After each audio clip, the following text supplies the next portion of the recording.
Welcome back to another story on Marvel Harry. This time, we're bringing you X-Men rescued Harry from cupboard age 6 and Professor X unlocked Omega-level mutant wizard powers. Your likes fuel our creativity.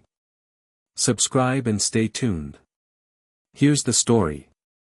Chapter 1, The Boy Under the Stairs. The first time Cerebro found Harry Potter, it almost knocked Charles Xavier out of his wheelchair. He'd been running a routine sweep, something he did every few months, widening the net across the British Isles, looking for mutant signatures that had slipped through the cracks.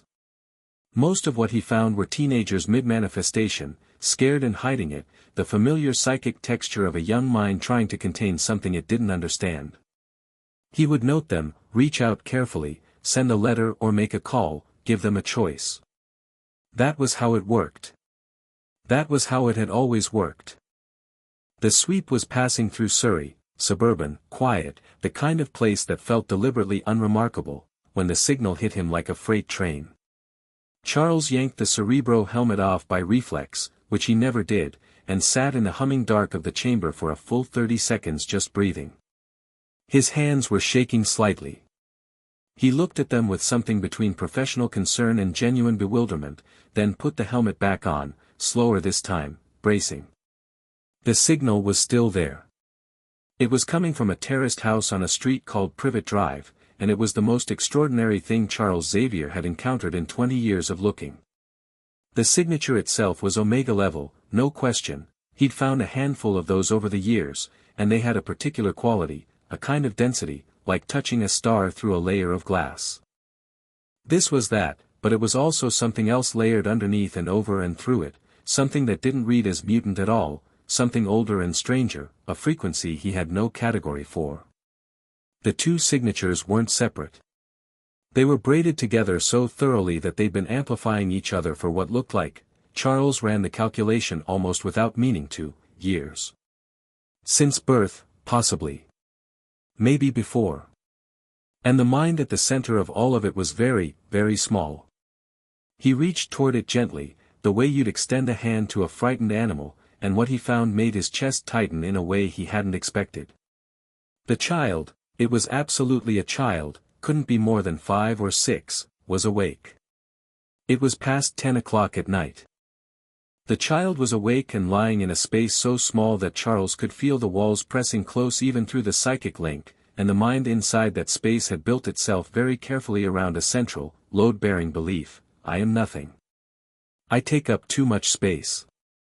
I should be smaller.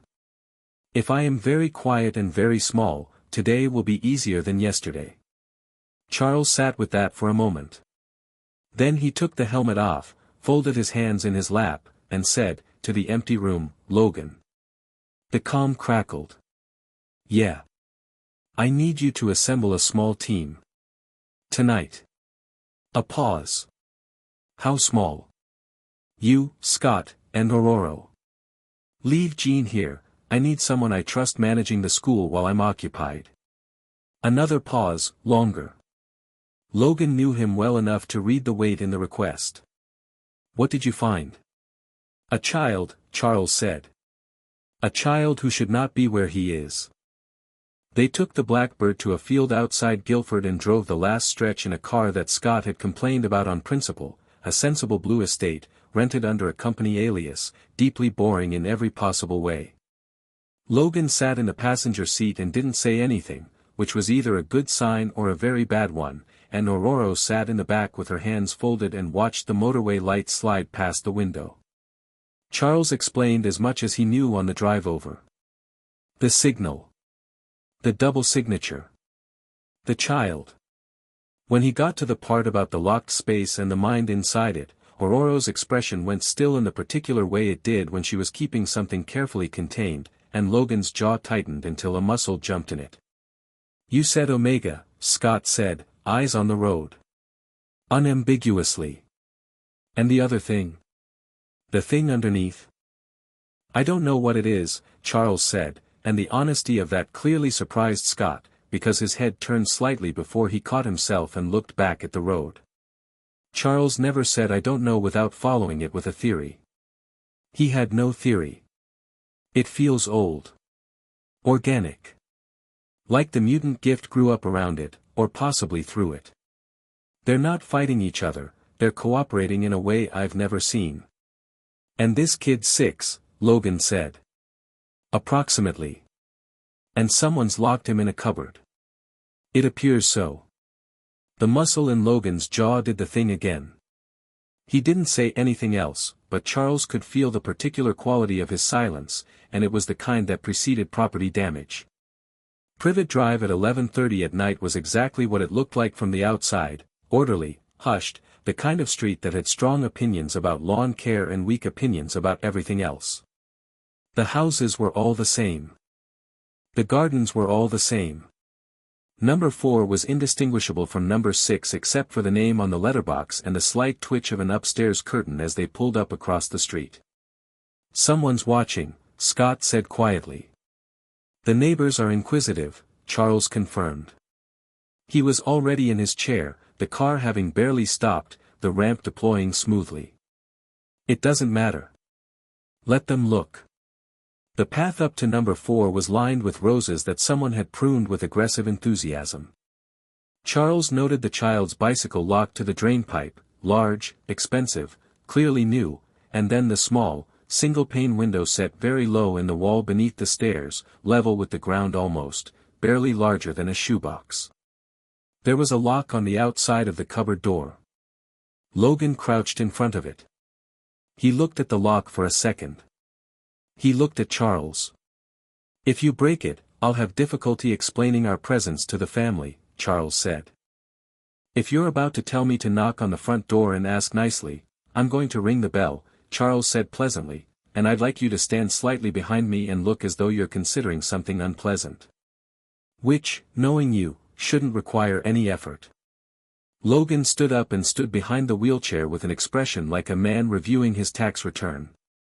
Scott positioned himself to the left.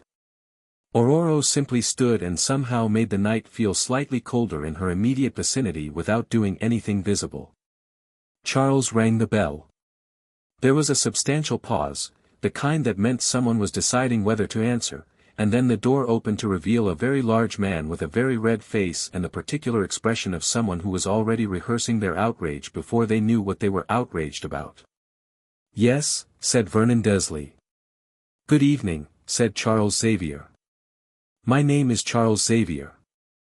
I believe you have a child in your care, your nephew, Harry Potter. I'd like to speak with you about him. Something moved behind Vernon Desley's eyes. Not guilt exactly, something more defensive than that, the reflex of someone who had a prepared response and was reaching for it. Don't know what you're talking about. Harry's in bed, perfectly healthy, perfectly, Mr. Desley. Charles kept his voice mild and his eyes very steady. Your nephew is awake. He has been awake for some time. He is currently lying in the cupboard under your stairs, which I can see the door of from here, and which has a lock on the outside. I would like to speak with you about him. The red in Vernon Desley's face went through several dramatic phases. Behind Charles, he was quite aware that Logan had taken one slow step forward. Now look here, Vernon started. I think, Charles said, that it would be better for everyone if we came inside. It was not a pleasant conversation. The Desleys, Vernon large and purple-faced, Petunia thin and hatchet-sharp, their son Dudley apparently asleep upstairs, occupied the floral sofa and the armchairs of their sitting room as though they were defending territory, and they explained, in tones that varied between blustering indignation and a kind of careful blankness, that Harry was difficult and strange and had always been difficult and strange, that he broke things without touching them and made things happen that couldn't be explained and had to be kept somewhere manageable until, they were vague on the until things settled. He's abnormal, Petunia said, and the word had a practiced quality to it, like she'd been saying it long enough that she no longer heard herself. He's always been abnormal. We've been doing our best. Aurora, who had said nothing, looked at the low door under the stairs. I'd like to see him, Charles said. He's perfectly, I'd like to see him now, Charles said, still mild, still pleasant, and somehow the mildness of it made Vernon Desley's mouth close. Logan moved to the cupboard door without being asked and crouched in front of it. He worked the lock, carefully, no claws, just the particular manual dexterity of a man who'd learned to be careful with things that might need to be intact later, and pulled the door open. The space inside was very small. It smelled of dust and the particular staleness of enclosed air and something else, faintly, that might have been a child who had lived in a space without proper ventilation for long enough that his body had accepted it as home. Harry Potter was awake, as Charles had known he would be. He was lying on a very thin mattress on the floor, wearing clothes several sizes too large, and he had a book open in front of him, a library book about stars, Charles noticed, its pages catching the light from the hallway.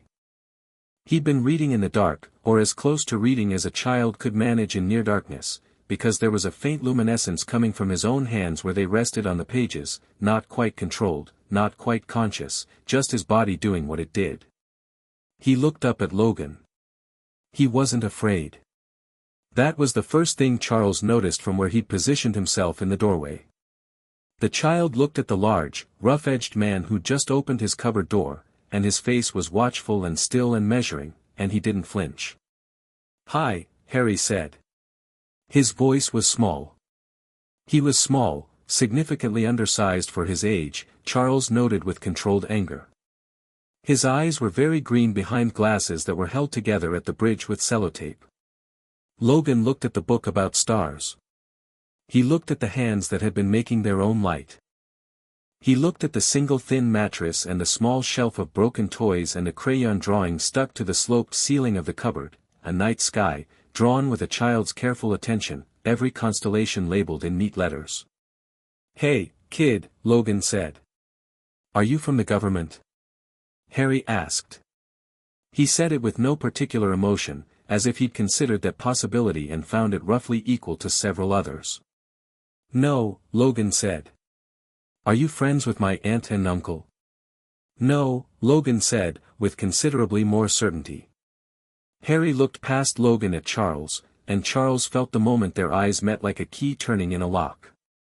The child's mind reached out, unconsciously, reflexively, a habit built over years of trying to read the emotional weather of the adults around him, and touched the edges of Charles's consciousness with something extraordinary. It wasn't trained telepathy. It wasn't anything deliberate. It was just a mind that had been alone for so long that it reached out like a plant toward light without knowing it was doing it. Charles reached back, gently, and said with his mind rather than his voice, "Hello, Harry. My name is Charles. We've come a long way to find you. You don't have to be afraid." Harry went very still. Then something shifted in his face, not quite hope, because hope was a thing that had to be built before it could be felt, and this child had been working from a shallow foundation. But something adjacent to it. Something that recognized, maybe for the first time, the sensation of being seen. "Can I bring my book?"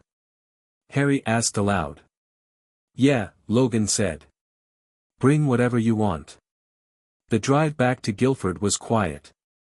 Harry sat in the back between Logan and Aurora with his library book in his lap and his scabbed hands folded over the cover and looked out the window at the motorway with the focused attention of someone cataloging a new environment. He'd asked one question at the door of number 4, he'd looked up at Vernon Desley, who was standing in the hallway doing something complicated and unsuccessful with his expression, and Harry had said, "Should I take my school things?" And Vernon had said nothing and Harry had looked at that nothing for a moment and then turned away from it completely, as though making a decision that had always been available and that he'd simply never been offered before. He hadn't cried. He hadn't looked back. Charles found that both admirable and deeply sad, and kept the sadness behind his professional composure where it belonged. "Are you hungry?" Aurora asked, somewhere around the M3. Harry looked at her.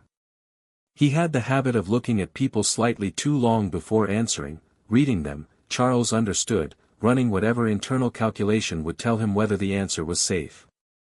Then, yes.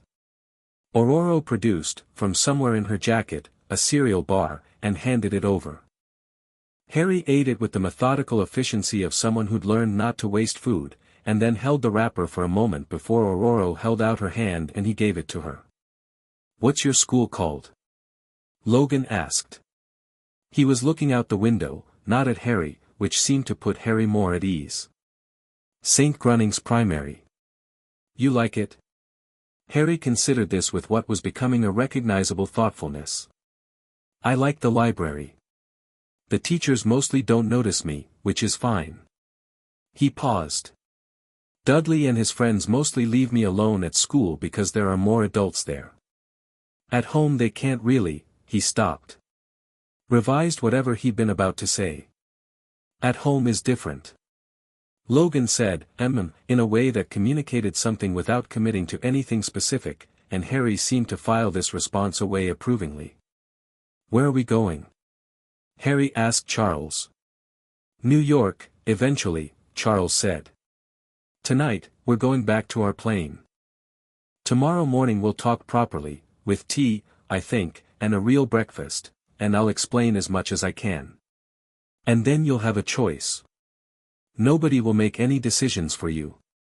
Harry looked at him steadily for a long moment. People always say that.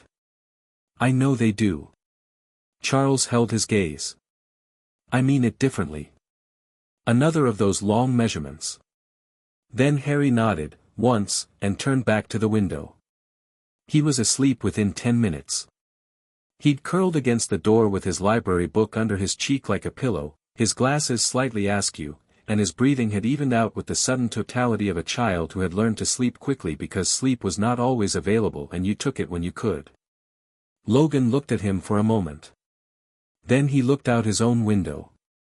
Charles thought very carefully about many things and said none of them. The blackbird was something else to Harry. He woke as they pulled onto the airfield and was immediately, completely alert, the fractional to full wakefulness of someone whose early warning system never properly shut off, and then he saw the aircraft sitting on the field in the early gray of almost morning and went very still in the way that had nothing to do with fear and everything to do with the suspension of disbelief before excitement. That's an aeroplane, he said. It is, Scott confirmed, from the driver's seat. It's not a normal aeroplane. No, Scott agreed. Harry got out of the car and stood looking at the blackbird for a full 15 seconds. Then he picked up his library book and walked toward it with the confident step of someone who decided that whatever was happening was better than what he'd left, and that was enough. He sat in one of the jump seats and watched everything with those measuring green eyes, and when the engines fired and the vertical ascent began and the pressure of it pushed him back, his expression was pure, unguarded wonder, the first unguarded thing Charles had seen from him since the cupboard, the first glimpse of the child under the careful management. He didn't whoop or exclaim. He just pressed his face toward the window and watched Surrey shrink beneath them with an expression that said, This is what being elsewhere looks like. Charles watched him and thought, yes. That's right. That's exactly right. They gave him a room when they arrived. Not a cupboard, not a corner, a proper room on the third floor of the mansion, one of the smaller guest rooms but perfectly decent, with a window that overlooked the grounds and a bookshelf that was currently empty and a bed that was made with fresh sheets. Harry stood in the doorway and looked at it. Then he walked in, set his library book on the bookshelf carefully, and sat on the edge of the bed and tested the mattress with both palms in a way that was so matter-of-fact and so quietly devastating that Aurora, who was standing in the corridor, had to excuse herself. Can I stay in here? Harry asked. He was asking about tonight specifically, Charles understood. About whether this was temporary or whether it would be taken back. Yes, Charles said. This is your room. For as long as you want it. Harry looked at him. The psychic signature was blazing at close range, that extraordinary braided frequency, warm and complex and enormous, and the mind at the center of it was very carefully deciding whether to trust this. Okay, Harry said. Charles left him to sleep, and went to his study, and stayed up until almost dawn making notes and thinking hard and occasionally sitting very still with his hands folded and his eyes closed. In the morning Harry ate 3 plates of scrambled eggs in the kitchen and didn't seem to notice he'd done it until the 3rd plate was half gone, and then he looked up at Logan, who was on his 2nd coffee and his 3rd newspaper and pretending not to be keeping an eye on the kid, with an expression of mild embarrassment. Sorry, Harry said. Don't apologize for eating, Logan said, without looking up from the paper. Harry looked at him for a moment, as though this were a piece of information he needed to move to a more prominent mental shelf. Then he ate the rest of the eggs. Charles came in at 9:30 with 2 cups of tea and the particular energy of someone who'd been awake for a long time and was running on purpose rather than rest. He set a cup in front of Harry, received a look of surprised pleasure in return, someone made tea for me, and settled at the table. I'd like to talk to you about some things, Charles said. You can ask questions whenever you want. There are no wrong questions. Harry wrapped both hands around the mug. Okay. What happens when you get very frightened or very angry? Can you describe it? Harry considered this. Things break sometimes. Or move. Once I was on the roof of the school kitchen and I don't remember climbing there. He paused. Once I made Aunt Petunia's roses bloom in November. She was very angry. Another pause. I made the glass disappear at the zoo once and a snake got out, but I'm pretty sure it wanted to leave anyway. Logan lowered the newspaper slightly. Has anyone ever used the word mutant around you? Charles asked. Harry shook his head. It's a word that describes people whose genetic code carries something extra, Charles said. People whose bodies can do things that are outside what most people can do. There are quite a lot of us, more than the world generally acknowledges. Most of us discover our abilities around puberty, though some earlier. You're an earlier case. He watched Harry's face. You're also not precisely like anything I've encountered before, which is saying something, because I've been looking for some time. Because of the other thing, Harry said, and Charles went still. What do you know about the other thing? It feels different, Harry said simply. The breaking and moving things, that feels like pushing. This other thing feels like being underwater. Warmer. Like something inside me is very full and it doesn't know where to go. He looked at his tea. I used to think everyone had it and just didn't talk about it. No, Charles said gently. Not everyone has it. What is it? I don't know yet, Charles said honestly. I'd like to find out, if you'll let me. With your permission, I can look more closely at your mind, at what's there. I'll only go where you let me. But I think what I'll find will be remarkable. Harry looked at him for a long, clear-eyed moment. You can already hear things, Harry said. From people. Without them speaking. Charles smiled. Yes. A version of that. I know, Harry said. I've been able to feel when people are near me, ever since I was small. Not here, just feel. You feel very still. Like a lake. That, Charles said, is the most accurate description anyone has given me. Harry almost smiled. He was careful with his smiles, Charles had noticed. He had them, they were real when they came, but they were stored securely, not handed out freely. Okay, Harry said. You can look. Charles closed his eyes and went in. He had done this thousands of times, entered a mind with care and curiosity, mapped the architecture of what was there, learned the shape of a gift from the inside. He knew what Omega level looked like from within. He'd been inside Jean Grey's mind, which was like standing in the engine room of a nuclear power station. He knew what vast psychic potential felt like. He was prepared. He was not, it turned out, adequately prepared. Harry's mind had the quality of a space that had been made orderly under difficult conditions, everything that mattered carefully organized, carefully protected, arranged with a child's instinctive tidiness around the things that needed to survive. His memories of Privet Drive were there, dutifully catalogued and stored without particular emotional emphasis, because emotion in those memories had been a liability, so the emotion had been separated from the fact and the fact had been filed. It was a kind of internal architecture that Charles recognized with a pang. It was what children did when they needed to function in an environment that hurt them. They became very efficient. But around and beneath all of that, filling the space the way heat fills a room, the mutant gift was extraordinary on its own. It was resonant, which was the word Charles kept returning to. It didn't project outward the way most telekinetic or energy-based powers did. It absorbed and mirrored. It felt the frequency of things, physical, energetic, psychic, and matched it and then amplified it back. When Harry had made the roses bloom, it was because some part of him had felt the rose's own biological impulse toward growth and had given it back tenfold. When he'd ended up on the roof, he'd felt the push and pull of air currents and his own fear, and the combination had carried him. It was breathtaking in its potential. An amplifier, Charles thought. A living resonance chamber. And underneath that, older than that, running through it like water through stone, Charles spent a long time with this second thing. It didn't fight him. It regarded him with what he could only describe as calm curiosity, old, impersonal, neither welcoming nor hostile, the way a river regards the rain. It was will in its most distilled form. It was the capacity to reach into the structural logic of things and insist they be otherwise. It wasn't the mutant gift at all, it predated Harry in a certain sense, felt ancestral, felt like something that had been in Harry's line for generations and had concentrated itself to a point in him. Magic, Charles thought. For lack of a better word.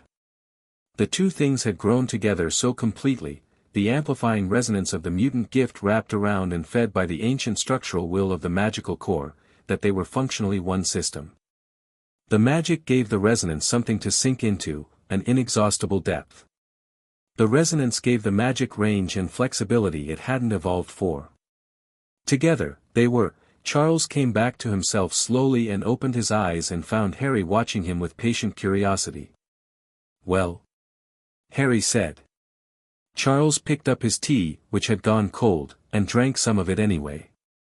He needed a moment to arrange words for something that was very difficult to say precisely.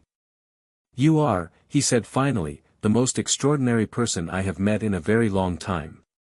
And I have met some genuinely extraordinary people." Harry absorbed this without visible pride.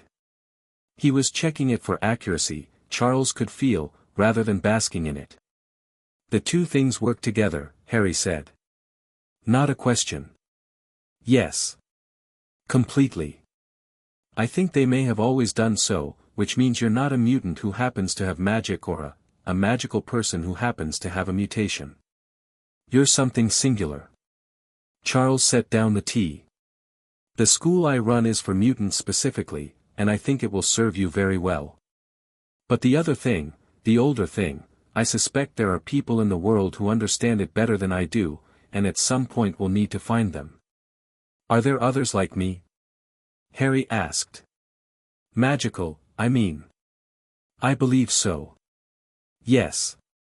Harry nodded. A thought crossed his face, not excitement, not dread, just the same careful cataloging. "Do they know about me?" Charles paused. "I believe some of them may have known about you for some time," he said carefully. Harry looked at him, and those 6-year-old eyes were doing something that most 6-year-olds didn't do. "But they didn't come," he said. It wasn't accusatory. It was a fact, filed and placed. They knew, and they didn't come. Charles held his gaze. "No," he said quietly. "They didn't come." Harry was still for a moment. "Then, you came." "Yes." Something settled in Harry's expression. Not the fragile settledness of someone deciding to trust because they had no other option, something more deliberate than that. A choice. A real one. "Okay," Harry said. "What do we do first?" That night Charles sat in his study with the lights low and Jean Grey across the desk from him, her own tea gone cold, listening with the focused intensity that was the best thing about her. "Omega level," she said, when he'd finished. "Conservatively. And the other thing is real, is structural, is, I would call it magical, and I don't use that word lightly, Jean. It's not a metaphor." Jean was quiet for a moment. "The wizarding world," she said. "You've heard of it." "I've brushed the edges of it, psychically. They hide very thoroughly." She looked at her tea. "They left him in a cupboard. Specifically, someone made a decision that he should be there and assumed it would be executed safely, without apparently checking. The frost in his voice was not something he usually allowed himself. Someone calculated that it was acceptable. Jean looked up at him. "What are you going to do?" "What I should have done the moment Cerebro found him," Charles said. "I'm going to teach him who he is. Whatever comes after that." He paused. "I think that will be up to Harry." Upstairs, in the room with the empty bookshelf and the window overlooking the grounds, Harry Potter lay in a real bed and looked at the stars through Real glass and felt, for the first time in his memory, the specific and unfamiliar sensation of a day that had ended better than it began. He was asleep within minutes. He did not dream about the cupboard. Chapter 2, The Shape of a Gift. The first time Harry lost control of the mansion, he was 7 years old and arguing about breakfast. It wasn't even a real argument. Logan had made eggs, again, and Harry had said, with the careful diplomatic language of a child who'd learned that preferences were a liability, that he didn't particularly mind eggs but that he'd seen cereal in the cupboard and wondered if maybe sometimes there could be cereal, and Logan had said sure, kid, get the cereal. And Harry had reached up to the shelf and the box hadn't been where he thought it was and he'd felt the faint spike of frustration and the cereal box had come off the shelf and crossed the kitchen at approximately the speed of a fastball and hit Logan square in the side of the head. Logan blinked. Harry froze with his arms still outstretched and his face doing something complicated. "Sorry," Harry said immediately, the word so automatic it was practically a reflex. "Don't," Logan said. "I didn't mean, I know you didn't." Logan picked up the cereal box from where it had fallen on the counter and set it down in front of Harry. "And stop apologizing. But we should probably work on that." "Yes," Harry said, with feeling. That was a Tuesday.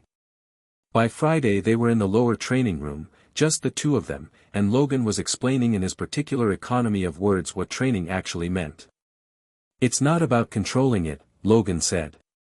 He was sitting on the floor across from Harry, which Harry had noticed was something Logan did deliberately. He avoided towering over people he was trying to talk to, which was a habit Harry approved of.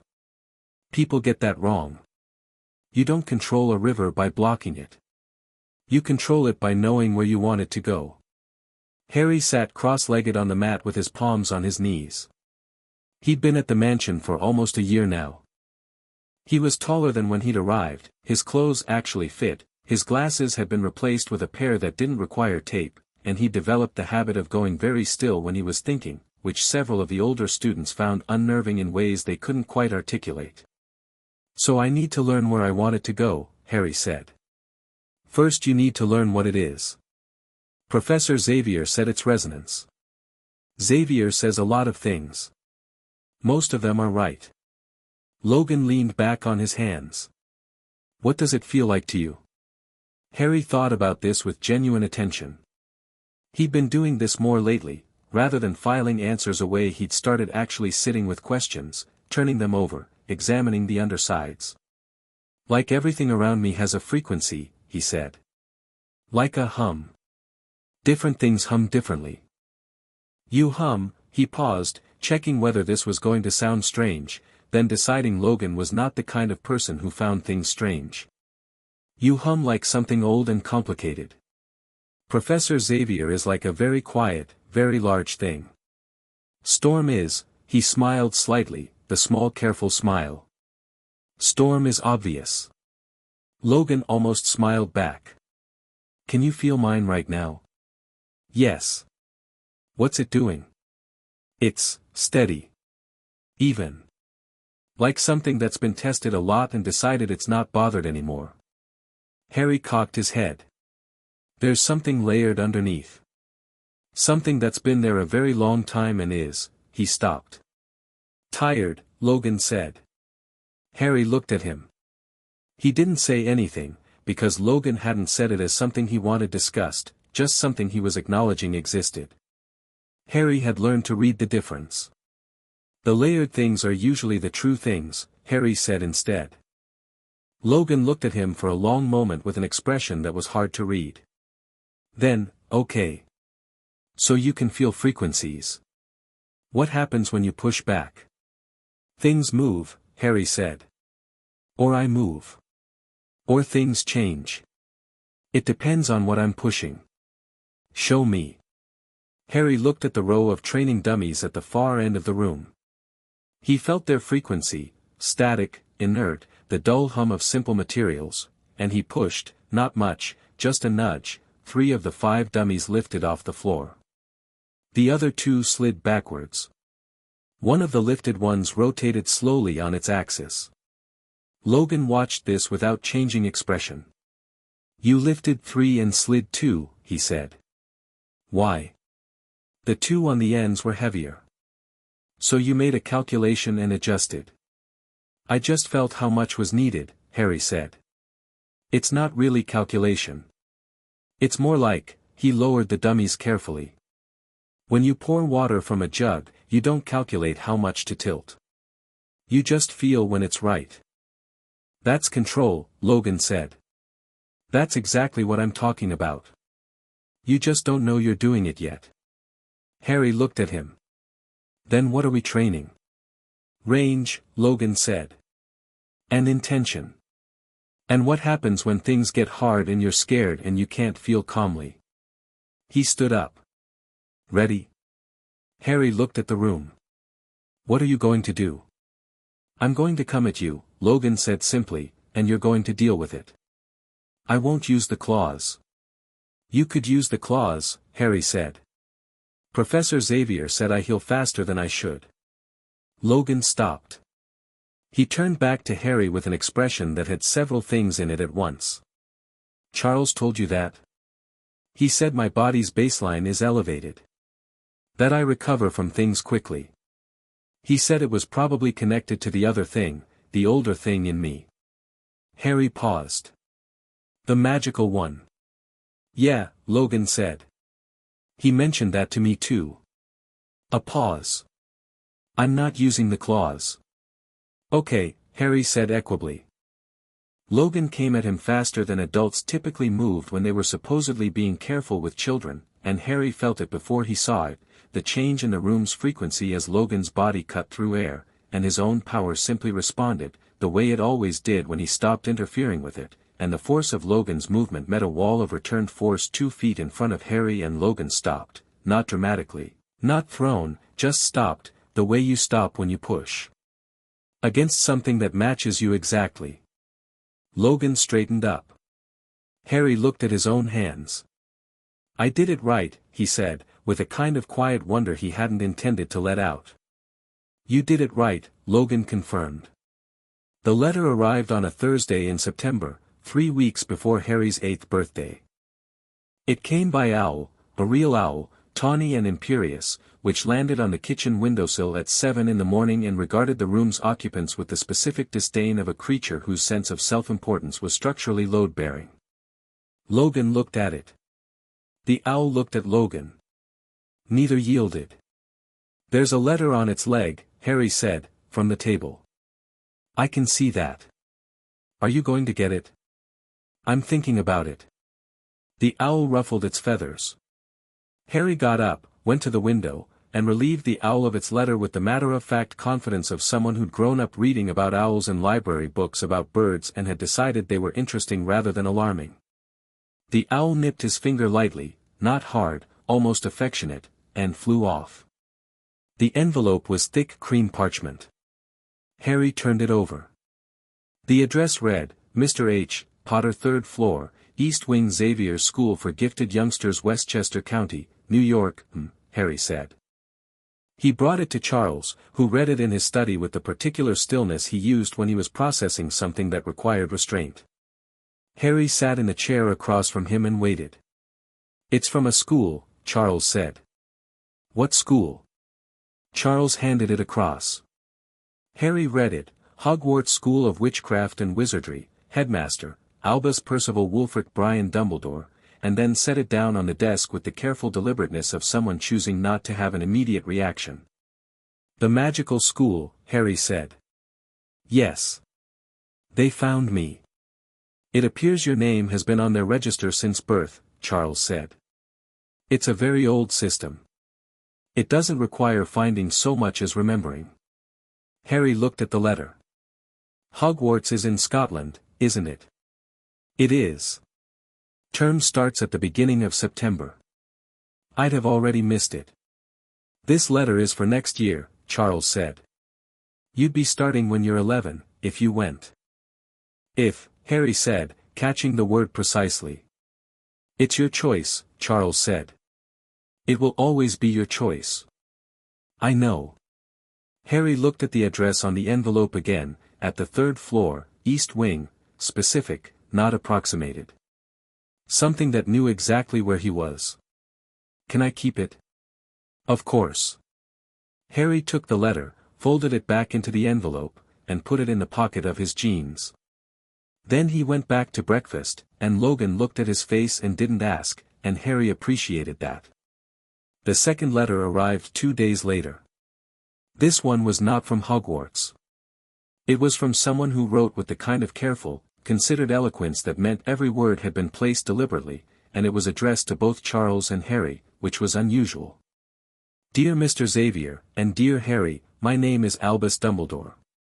I am the headmaster of Hogwarts School of Witchcraft and Wizardry, and I am writing to you both because I believe a conversation between us is long overdue.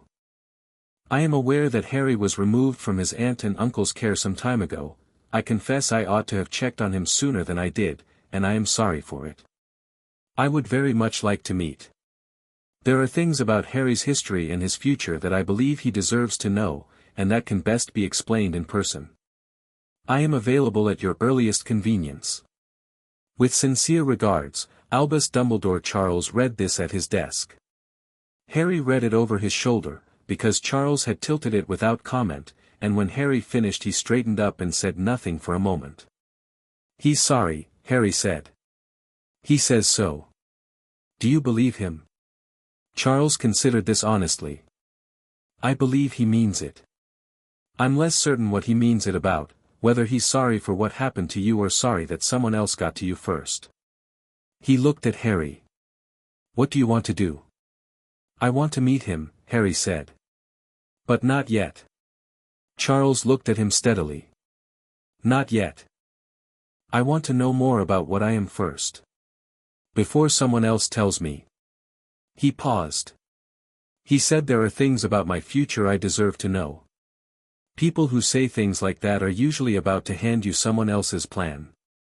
Charles studied him with the expression he sometimes had when Harry said something that landed harder than expected. Then he nodded. I'll write back. I'll tell him we'll be in touch. Harry nodded and left the study, and Charles sat for a while looking at the letter from Albus Dumbledore, thinking about someone who had left a child in a cupboard and then waited 5 years before getting around to sorry. Jean Grey had taken Harry's training in a completely different direction from Logan's, and the combination of the two was producing something that Charles observed from a careful distance and found quietly staggering. Where Logan worked with instinct and physicality, Jean worked with precision. She sat across from Harry in the mental training room, a quieter space than the combat room, padded, low-lit, designed for concentration rather than action, and she treated his psychic component with the respect of one strong mind acknowledging another. The resonance is the key, she said. She was 24 and had an intensity about her that could fill a room. Harry liked her because she talked to him like he was capable of following complex thought, which he was. You don't generate, you amplify. Do you understand what that means for limits? That I don't really have any, Harry said, except what's available to amplify. Close. You have no internal ceiling, but you have range limitations. You can only work with what you can feel. She looked at him. How far can you feel right now? Harry closed his eyes. The school was full of people, 37 students currently, a range of gifts, each one its own specific hum. He felt Logan in the garage, working on something mechanical. Storm outside, in the garden, the weather moving around her in gentle sympathetic response. Charles in his study, that late quiet presence. He pushed outward, the road, the town, the frequency of the world broadening as he reached further, fainter but there. The town, he said. A bit past. And last month? The road. And when you came here? He remembered that too, the first conscious reach, tentative and small. The kitchen, maybe. So your range grows, Jean said. As you practice, as you develop. The amplification scales with range. She leaned forward slightly. What do you think happens when your range covers everyone in a building? Harry opened his eyes. I feel what they feel. You already do that. I'd feel it louder, Harry said. And I could push it back louder. He paused. I could make everyone feel it. Jean nodded. That's the edge we need to be careful about. Not because you do it deliberately but because strong emotion, yours specifically, can broadcast. You need to learn the difference between receiving and sending. I know the difference. You know it intellectually. You need to know it instinctively, which is different. She tilted her head. Try this. Feel the room. Harry felt it. Jean's focused intensity, warm and sharp. The faint ambient hum of the building systems. Now feel what I'm feeling. He shifted the frequency, went to Jean's specific register, and it was like tuning a radio, the static clearing to reveal, you're excited, Harry said, slightly surprised. About this. About what I might do. Jean smiled. Yes. Now keep that reading and don't let it change yours. Harry held both, Jean's excitement, his own calm, and kept them separate, distinct, like two flames on separate wicks that he could see simultaneously without letting them merge. They sat like that for almost a minute. Good, Jean said quietly, with a warmth in it. That's really good, Harry. Harry opened his eyes. Something about being told he'd done something well still required a moment to settle, like a room adjusting to new furniture. He nodded and looked down at his hands. Jean, he said. The other thing. The magic part. Yes. It responds to the resonance differently. When I'm doing something that feels like the mutant thing, pushing, lifting, projecting, the magic kind of. He searched for the word. Backs it. Feeds it. Like a second engine running in parallel. But sometimes the magic just does things on its own and the resonance has nothing to do with it. Jean was very still in the way she went still when something interested her. What kind of things? Fire doesn't burn me, Harry said. I touched the range in the kitchen last week, the hot ring, just bumped it. Nothing. Logan noticed and didn't say anything but I saw him notice. What else? Things want to happen when I'm near them. Good things, usually. Last week Storm's plant that was dying, she was upset about it, I could feel it, and when I walked past it in the greenhouse he stopped. It bloomed. 3 days later. She thought she'd saved it but she'd been trying for a week and it happened the day after I was near it. Jean looked at him steadily. You should tell Charles these things. I'm telling you. Tell Charles too. Why? Because, Jean said, what you're describing is not mutant ability, Harry. That's something else that's learning to move on its own, and it's going to need its own kind of training, and none of us, she was honest about this, which he appreciated. None of us are the right teachers for it. The wizarding world is, Harry said. Maybe, Jean said. When you're ready. When I'm ready or when everyone agrees I'm ready. Jean looked at him for a moment and then did something he'd noticed she did when he said something that was more pointed than expected, she adjusted. Just slightly, a recalibration. When you decide, she said. Charles would tell you the same. I know, Harry said. I just like to hear it. The first time Harry met Magneto, it was because Magneto came to the school. This was not unusual. Eric Lencher visited Charles with the irregular frequency of someone who maintained a complicated relationship by choice, and Harry had seen him before, in corridors and at mealtimes, noting him the way he noted most adults, measuring, filing, categorizing. Magneto was tall and straight-backed and had the particular energy of someone who'd made a decision about the world a long time ago and had organized every subsequent fact around it. His frequency was extraordinary, dense and complex and old like Logan's, but in a completely different direction, metal deep and cold. What was different this time was that Magneto sought Harry out specifically. Found him in the library, where Harry spent a significant portion of his free time and had developed the habit of reading 3 or 4 books simultaneously, spreading them open on the large table and moving between them with focused randomness that the school librarian, a retired physics teacher with a soft spot for unusual minds, had long since accepted as his process. Magneto sat down across from Harry without asking. Harry looked up. They regarded each other. "You know who I am," Magneto said. "Eric Lenscher," Harry said. "Also Magneto. You and Professor Xavier are old friends who disagree about important things." Something flickered in Magneto's expression. "That's a very compact summary." "I found compact usually covers it." Harry looked at him. "You want to talk about me?" "I want to talk to you," Magneto said, with the faint distinction of someone who considered phrasing precisely. "There's a difference."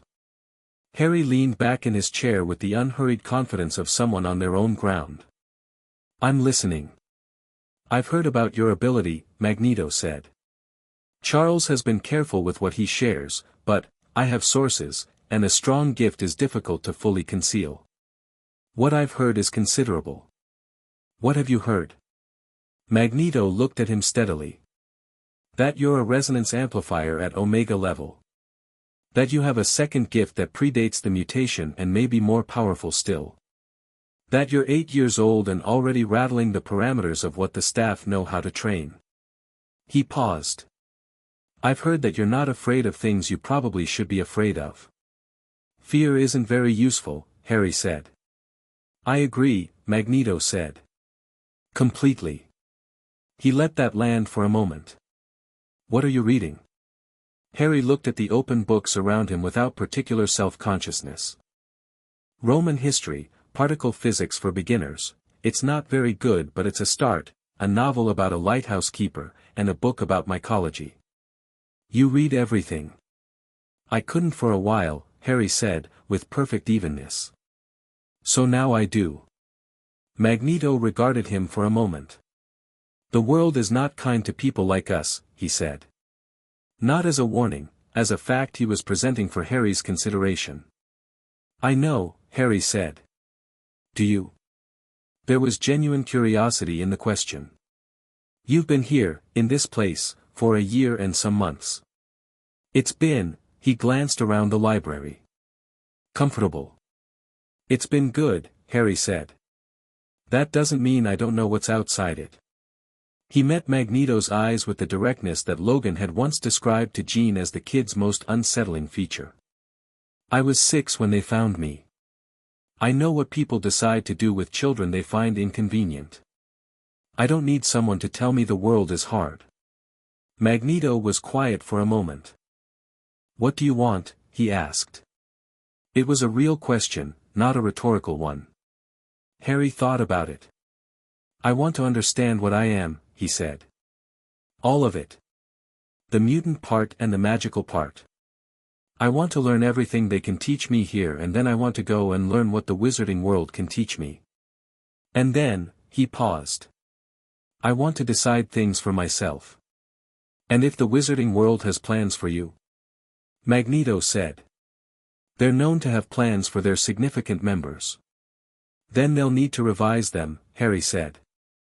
Magneto looked at him for a long moment with an expression that was complicated in ways Harry filed and returned to later.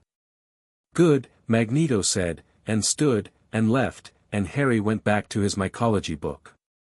He told Logan about it that evening.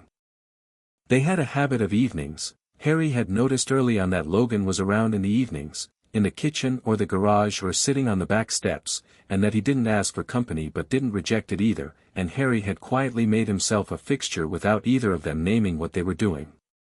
It suited them both. "Lenscher talked to you," Logan said. He was sharpening a knife, which was a deeply unnecessary activity for a man with retractable metal claws, but Harry had worked out that it was what Logan did with his hands when he was thinking. "He wanted to know what I want," Harry said. "What did you tell him?" Harry said what he'd said in the library. Logan continued sharpening, the rhythm of it steady and even. "That's right," he said finally. "That's exactly right." He agreed, Harry said. "Which is interesting. Lencher sees you as a potential asset," Logan said, without particular heat. "That's different from Charles seeing you as a kid who deserves better. Both of them are interested. The interest feels different." "I know," Harry said. "I can feel it. His frequency goes calculating when he looks at me. Like someone adding up sums. Does it bother you?" Harry thought about it. "Not really. I'd rather someone be honest about what they want from me than pretend." He paused. "The Dursleys never said they wanted me out of the way. They just acted like it. At least Lencher is upfront that he's thinking about usefulness." Logan set the knife down and looked at him for a moment with that hard-to-read expression. "You know you don't have to be useful to anyone here, right?" Harry looked back at him. "I know," he said, in a tone that said, "I know, and that is still new enough that I check for it sometimes." Logan picked the knife back up. "The magical stuff," he said. "You told Jean some things are happening on their own." "She told you?" "She told Charles." "Charles told me." "The plant bloomed," Harry said.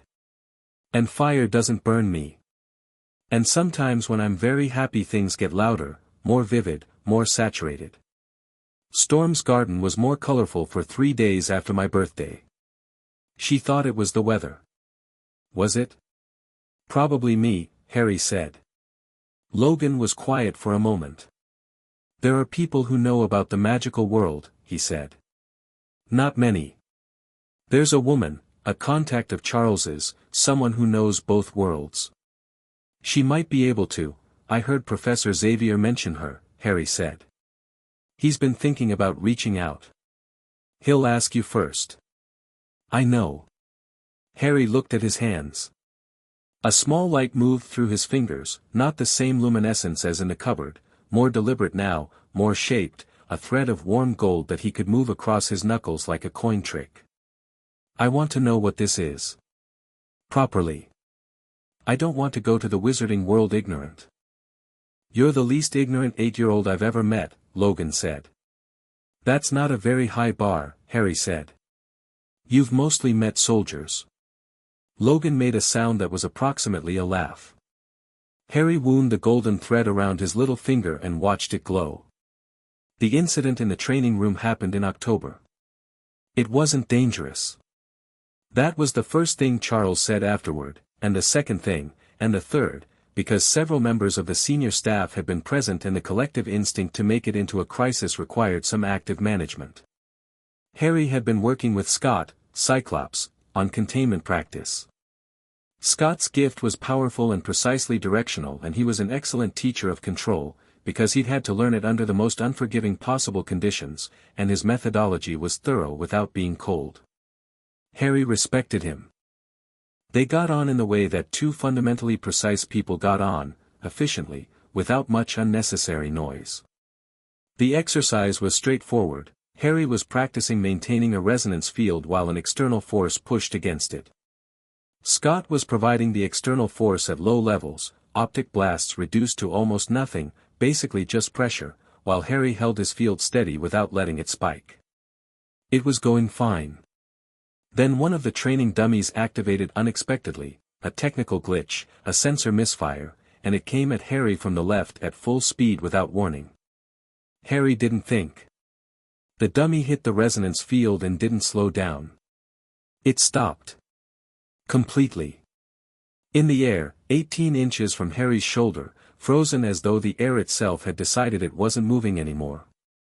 And then, very slowly, Every other training dummy in the room lifted from its mounting and turned to face the one that had startled him, and all the lights in the room brightened to a frequency that the fixtures weren't rated for, and the temperature dropped 4 degrees, and the metal in the walls sang a single sustained note that lasted for 3 seconds and then stopped.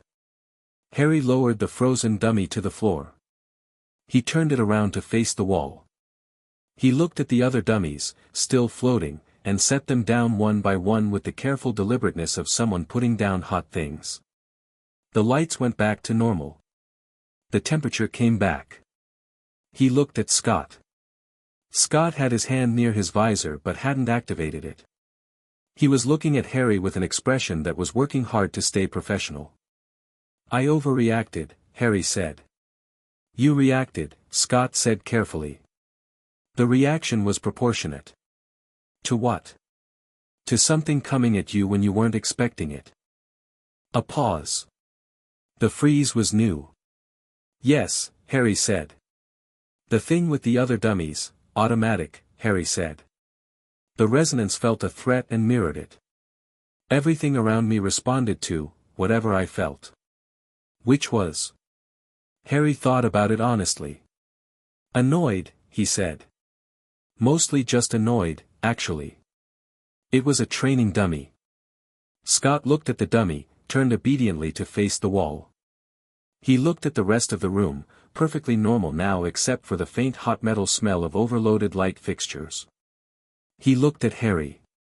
"Charles should see this," he said. "Charles already knows," Harry said.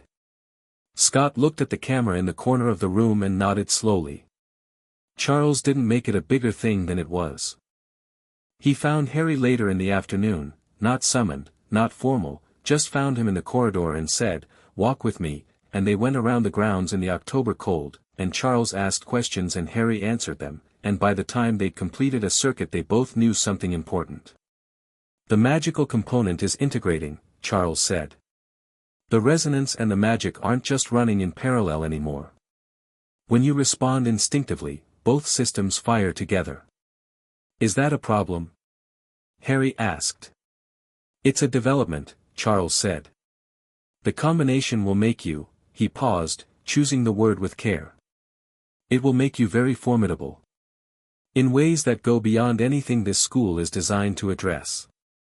Harry looked at the grounds, at the students visible through the windows, at the sky going gray and cold above the tree line. "The contact," he said. "The woman who knows both worlds. Her name is Arabella Figg," Charles said. "She's a squib, a person of magical lineage who doesn't have magical ability themselves. She has connections on both sides and considerable experience. I've contacted her. She's willing to come and meet you." "When?" "Next week, if you agree." Harry nodded. "And Dumbledore?" "Still waiting," Charles said. "Patiently." "He's been patient a long time," Harry said. There was something in his voice, not contempt, not bitterness, just a clear-eyed assessment of the fact. "What kind of man waits this long?"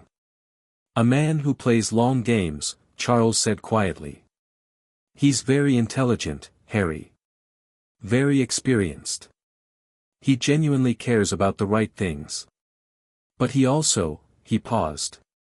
"He's accustomed to being the one who decides what the right things are." "And I'm something he decided about," Harry said. "Yes.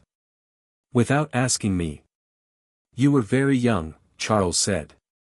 "To be fair, he put me in that house," Harry said, without heat or drama, just the flat clear fact of it. "Without asking.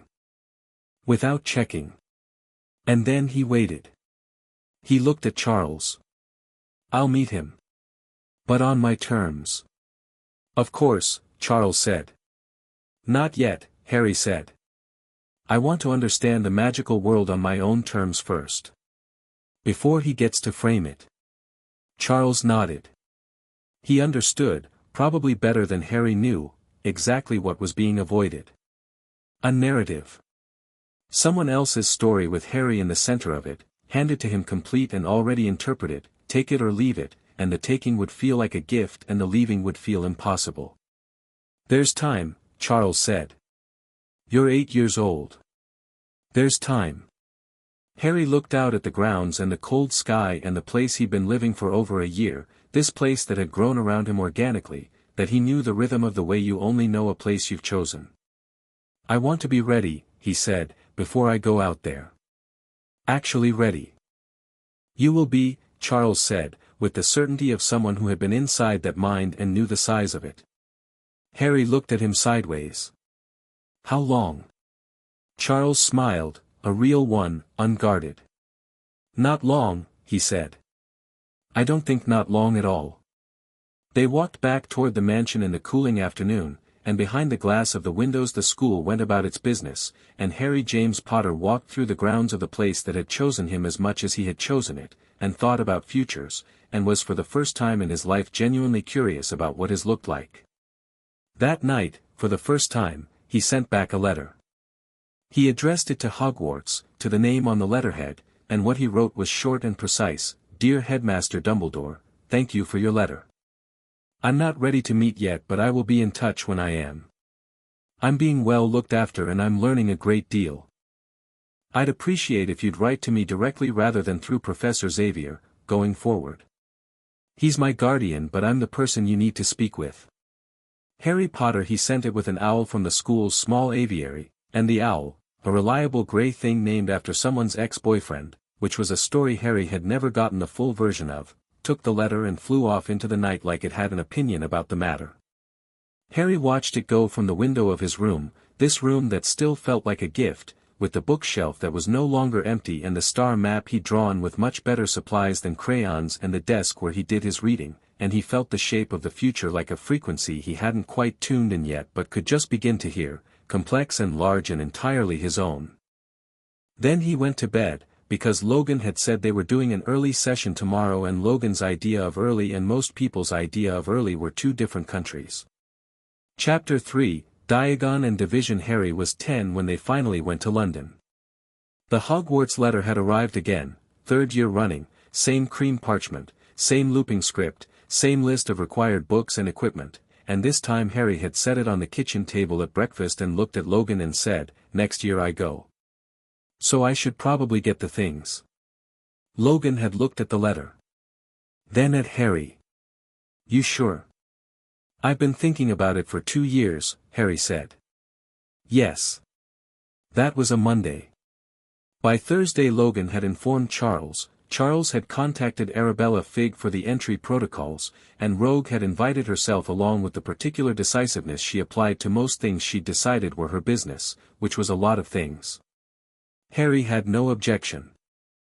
He liked Rogue. She was 22 and sharp and spoke to him without adjusting her vocabulary downward, and she had a quality he recognized because he had it himself, a core of self-possession that people mistook for coldness until they were on the right side of it.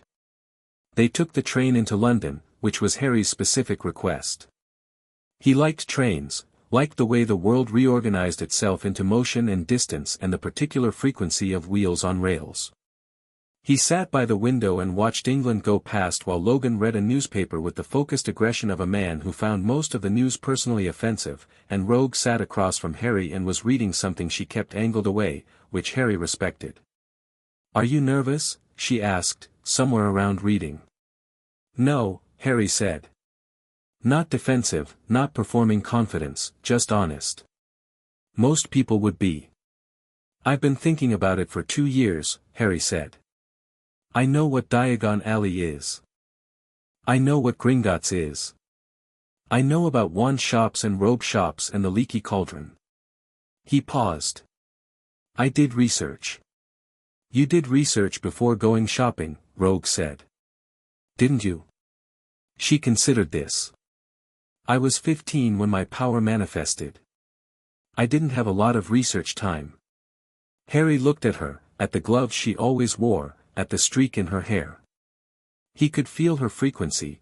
Everyone's frequency was specific, personal, like a fingerprint, and Rogue's had this quality of contained depth, like a room with a very high ceiling where the top was always slightly dark. He didn't reach toward it. Some frequencies weren't for touching. "Does the research help?" he asked. "Probably," Rogue said. "Ask me after." The leaky cauldron appeared on a nondescript stretch of Charing Cross Road with the particular quality of something that was always there and simply required the right kind of attention to see. Harry stopped on the pavement outside it and looked at it, the worn sign, the dark windows, the way the people on the street moved around it without noticing, and felt the frequency of it, old and layered and warm, the thick hum of old magic embedded in old stone, and something in his chest did something complicated and quiet. "You feel it," Logan said, beside him. "Not a question." "Yes," Harry said. "What's it like?" Harry thought. "Like coming home to a house you've only seen in photographs," he said. "You recognize it, but it's not familiar yet." Logan nodded, as though this made complete sense. Inside, the leaky cauldron was dim and smelled of old wood and whatever was in the barrels stacked against the wall and something faintly herbal that Harry couldn't name. The barman, Tom, weathered and walnut brown and possessed of the practiced incuriosity of someone who'd seen many things and was paid to remember none of them, glanced at the group as they came in and his eyes caught on Harry with a flicker of something before the professional blank settled back. "Through to the alley," Tom said. "Please," Harry said.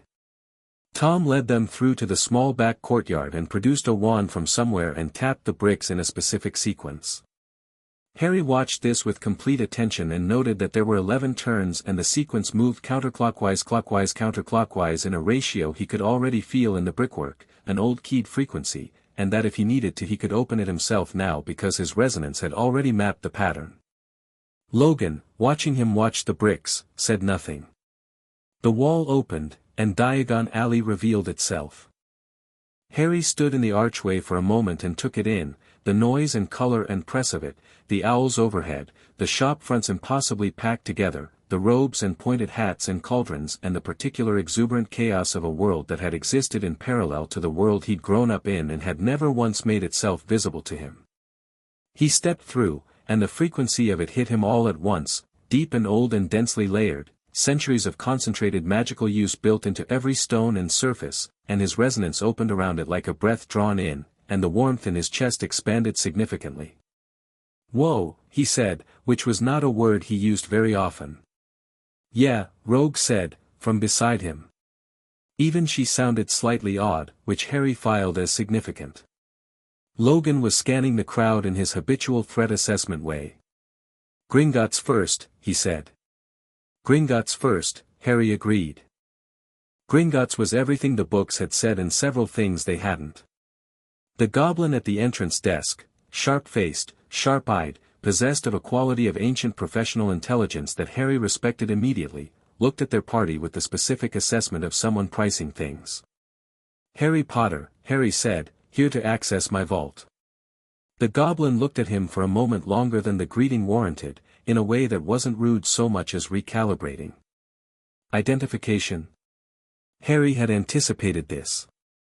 Arabella Figg had explained the process carefully, and Charles had arranged the relevant documentation through channels Harry hadn't needed to investigate. He passed the papers across. The goblin reviewed them with the speed of someone for whom review was a reflexive and thoroughly understood activity. "There is the matter of the key," the goblin said. "I was told it would be held here," Harry said. "That it was sent to the vault's registered guardian and came back unclaimed after 2 years."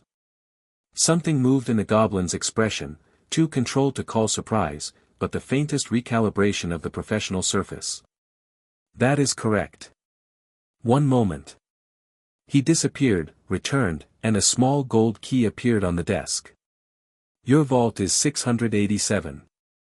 Your inheritance vault, however," he paused. "There is a secondary vault. The Potter family vault. It has been sealed pending your majority, but as the sole heir and given your circumstances, certain provisions apply." He set a second, older key beside the first. "You will want to see it." Harry looked at both keys.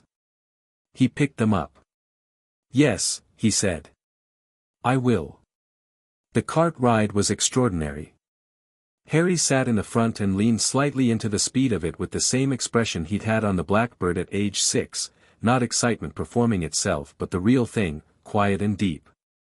Logan sat in the back with his arms folded and looked like a man enduring something, which was probably accurate. Vault 687 was the modest one, not small, but modest. Piles of gold coins, some silver and bronze. More money than Harry had ever considered himself as having any connection to. He looked at it for a moment and felt nothing in particular, because money had always been an abstract to him, something other people had and organized their lives around.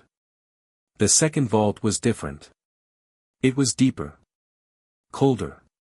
The cart went further down than Harry had expected, through stone that grew older as they descended, and when the door opened, heavier than the first, older, goblin-made iron that sang with its own low frequency, Harry stood at the threshold and felt the accumulated resonance of it like a physical pressure. Books. Hundreds of them, shelved floor to ceiling in cases that hummed with preservation charms. Artifacts on pedestals, each one vibrating with contained purpose. A locked wooden chest in the corner that practically shouted with its own frequency. And yes, more gold, more wealth, but it was almost beside the point. Harry stepped inside and went directly to the books. Logan stood at the door with his arms still folded and watched Harry pull books off shelves with the focused hunger of someone who had been waiting for exactly this. He pulled 5, looked at the spines, put 2 back, took 3. "Should you be?" Rogue started. "They're mine," Harry said, simply, and she had no follow-up because he was right. He found the locked chest last. He put his hand on it and felt the frequency of it, layered, sealed, complex, but also keyed. Keyed to him specifically, his resonance, the particular double signature of mutant and magic. He didn't open it here. He stood with his hand on it and felt the shape of what was inside without touching it further, and his expression went still in a way that Rogue noticed and Logan noticed, and neither of them interrupted. "This comes with us," Harry said. The goblin, when they got back to the surface, found Harry waiting across the desk from him with both keys in his hand and a specific expression. "The sealed chest in the inheritance vault," Harry said. "I'll be taking it today. Under the provisions. That requires a heritage assessment, which I'll do now," Harry said. "Please." The goblin looked at him. There was something in the quality of Harry's steadiness, not imperious, not demanding, just absolutely unbluffable, that the goblin seemed to respond to.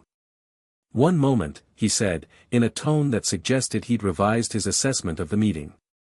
He was gone for 4 minutes and returned with an older goblin, who took Harry to a side office and conducted the heritage assessment, blood confirmation, lineage review, a formal acknowledgement of the Potter line's direct continuance in Harry, and then watched with an expression of careful interest as Harry signed the documents with his left hand while his right rested on the desk and the quill moved by itself. Harry noticed what he'd done only after the goblin noticed first. "That," the older goblin said, "has not happened in this office since Linfred of Stinchcombe sat at this desk in 1087. "Who was he?" Harry asked. "Your direct ancestor," the goblin said. "The origin point of the Potter line's gift." He looked at Harry's hand and then at Harry. "The chest will be released to you." They came back up into Diagon Alley loaded with more than they'd gone in with, the chest shrunken by a Gringotts charm, and in Harry's inside pocket, 3 library books from the inheritance vault tucked under Rogue's arm because Harry was already reading one while walking, which Logan found both impressive and dangerous to surrounding foot traffic. "Book later," Logan said. "I'm not hitting anyone," Harry said, turning a page. "Book later." Harry closed it, kept his finger in the page. They got robes first, Madame Malkin's, where a faintly harassed woman measured Harry in 3 different directions while he stood patiently, and Logan stood near the door and looked at the wall. Another student came in partway through, blonde, sharp-faced, with the bearing of someone who'd been told since birth that his bearing mattered. "Hogwarts," the boy said, to Harry. "Yes," Harry said. "First year?" "Yes." The boy looked Harry over with the particular assessment of someone who was performing social hierarchy calculations in real time. He noted the ordinary clothes, the fact that Harry had come in with a woman in gloves and an extremely unfriendly-looking man, the neatness of the haircut, the green eyes, the scar. The scar made his eyes widen slightly. "Are you," Harry Potter, Harry said. You.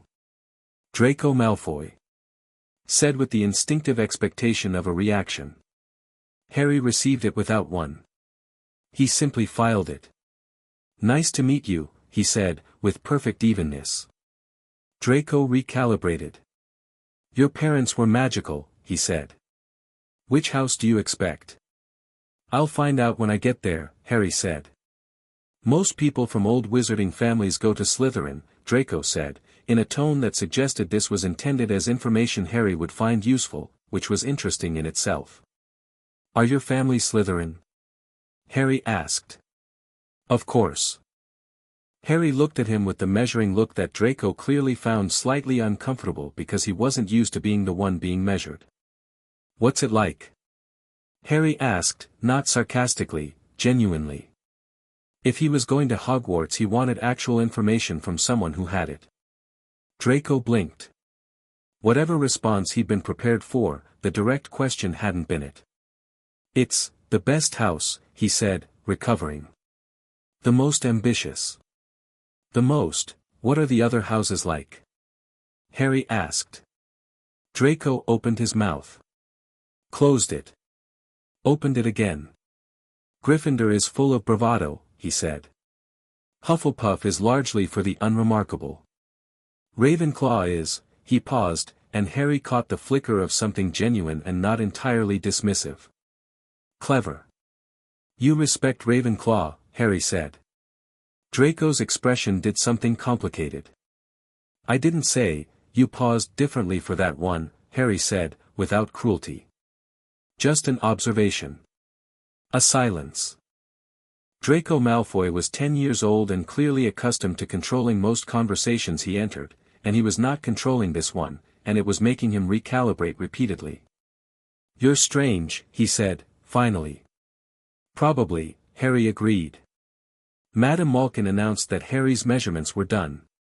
Harry stepped down from the footstool, nodded to Draco, not performing friendliness, just civil, and went to where Logan was standing, hands in pockets, having observed the entire conversation from across the shop with the focused attention he gave to things he wasn't being asked to intervene in. He's not stupid, Harry said quietly. No, Logan said. His father is outside. Harry didn't look. He could feel it, the frequency outside the shop window, cold and metal-edged and deliberate, old wizarding blood with something else layered in, the particular hum of someone who carried power and knew it and had made choices about how to use it. Lucius Malfoy, Harry said.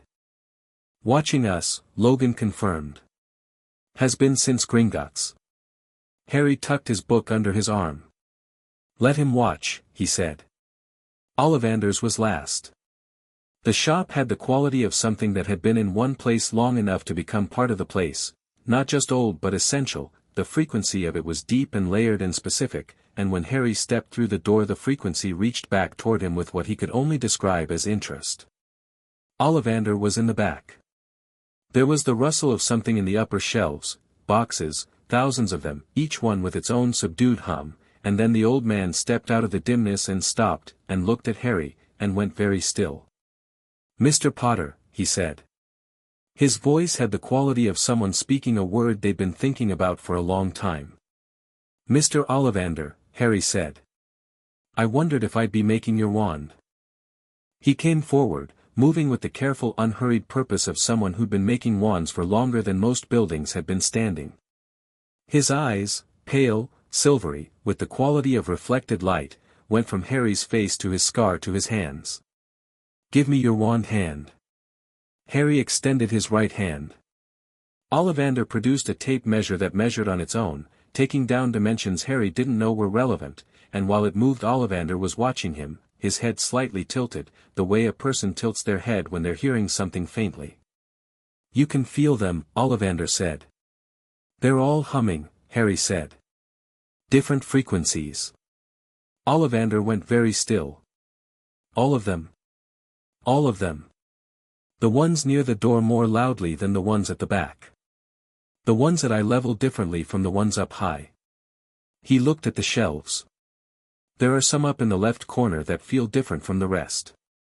Ollivander followed his eye line to the upper left shelf and went very still in a different way, the way you go still when something confirms something you've been thinking about for a long time. Those are a special collection, he said. Unusual cores. I keep them separate. He looked back at Harry.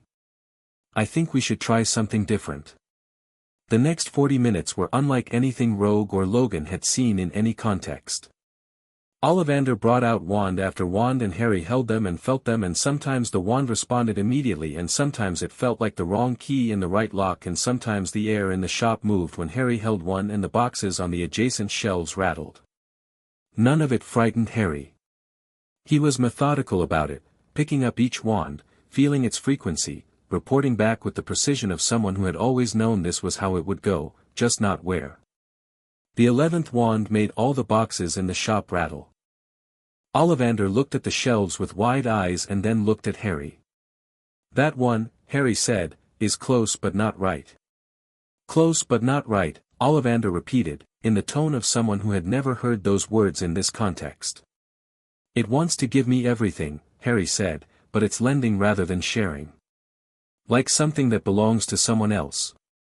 A silence fell in the shop that had a particular quality to it. Logan stood up from the chair he'd taken near the wall. Ollivander went to the back of the shop. He was gone for several minutes. When he came back he was carrying a box that was older than the others, the wood of it darker, the brass hinges green with age, and he set it on the counter with the careful deliberateness of someone putting down something precious. I made this wand 30 years ago, Ollivander said. For a very specific purpose, and the purpose never came. I have wondered about it. He opened the box. The wand inside was dark. Harry's resonance told him before Ollivander did. 11.5 inches. And the core, Harry picked it up. The shop went quiet in a way that was more than the absence of sound. The air didn't move. The boxes didn't rattle. Every wand on every shelf went still, as though listening, and the wand in Harry's hand put out a warmth that had nothing to do with temperature and everything to do with recognition, and Harry felt his own frequencies, both of them, mutant and magical, the braided double signature, meet the frequencies of the wand and fold together like hands interlocking. Gold sparks came off his fingers. Not dramatic, not explosive, just warm, steady, deeply satisfied. Ollivander stood across the counter and his expression was doing something complicated. The core, he said, very quietly, is phoenix feather. From the same phoenix that provided a feather for one other wand. He looked at Harry. The other wand did something terrible with what it was given. The wand doesn't do things, Harry said, still looking at the wand in his hand. People do. No, Ollivander said, and his voice was strange. No, I don't think you'll be a problem at all, Mr. Potter. Harry laid 7 galleons on the counter. He'd looked up the price. Ollivander looked at the coins and then at Harry, and Harry could feel the old wandmaker's frequency, precise, ancient, professional, doing something it rarely did, reaching outward with what was, unmistakably, a kind of wonder. One more thing, Ollivander said, as Harry turned to go.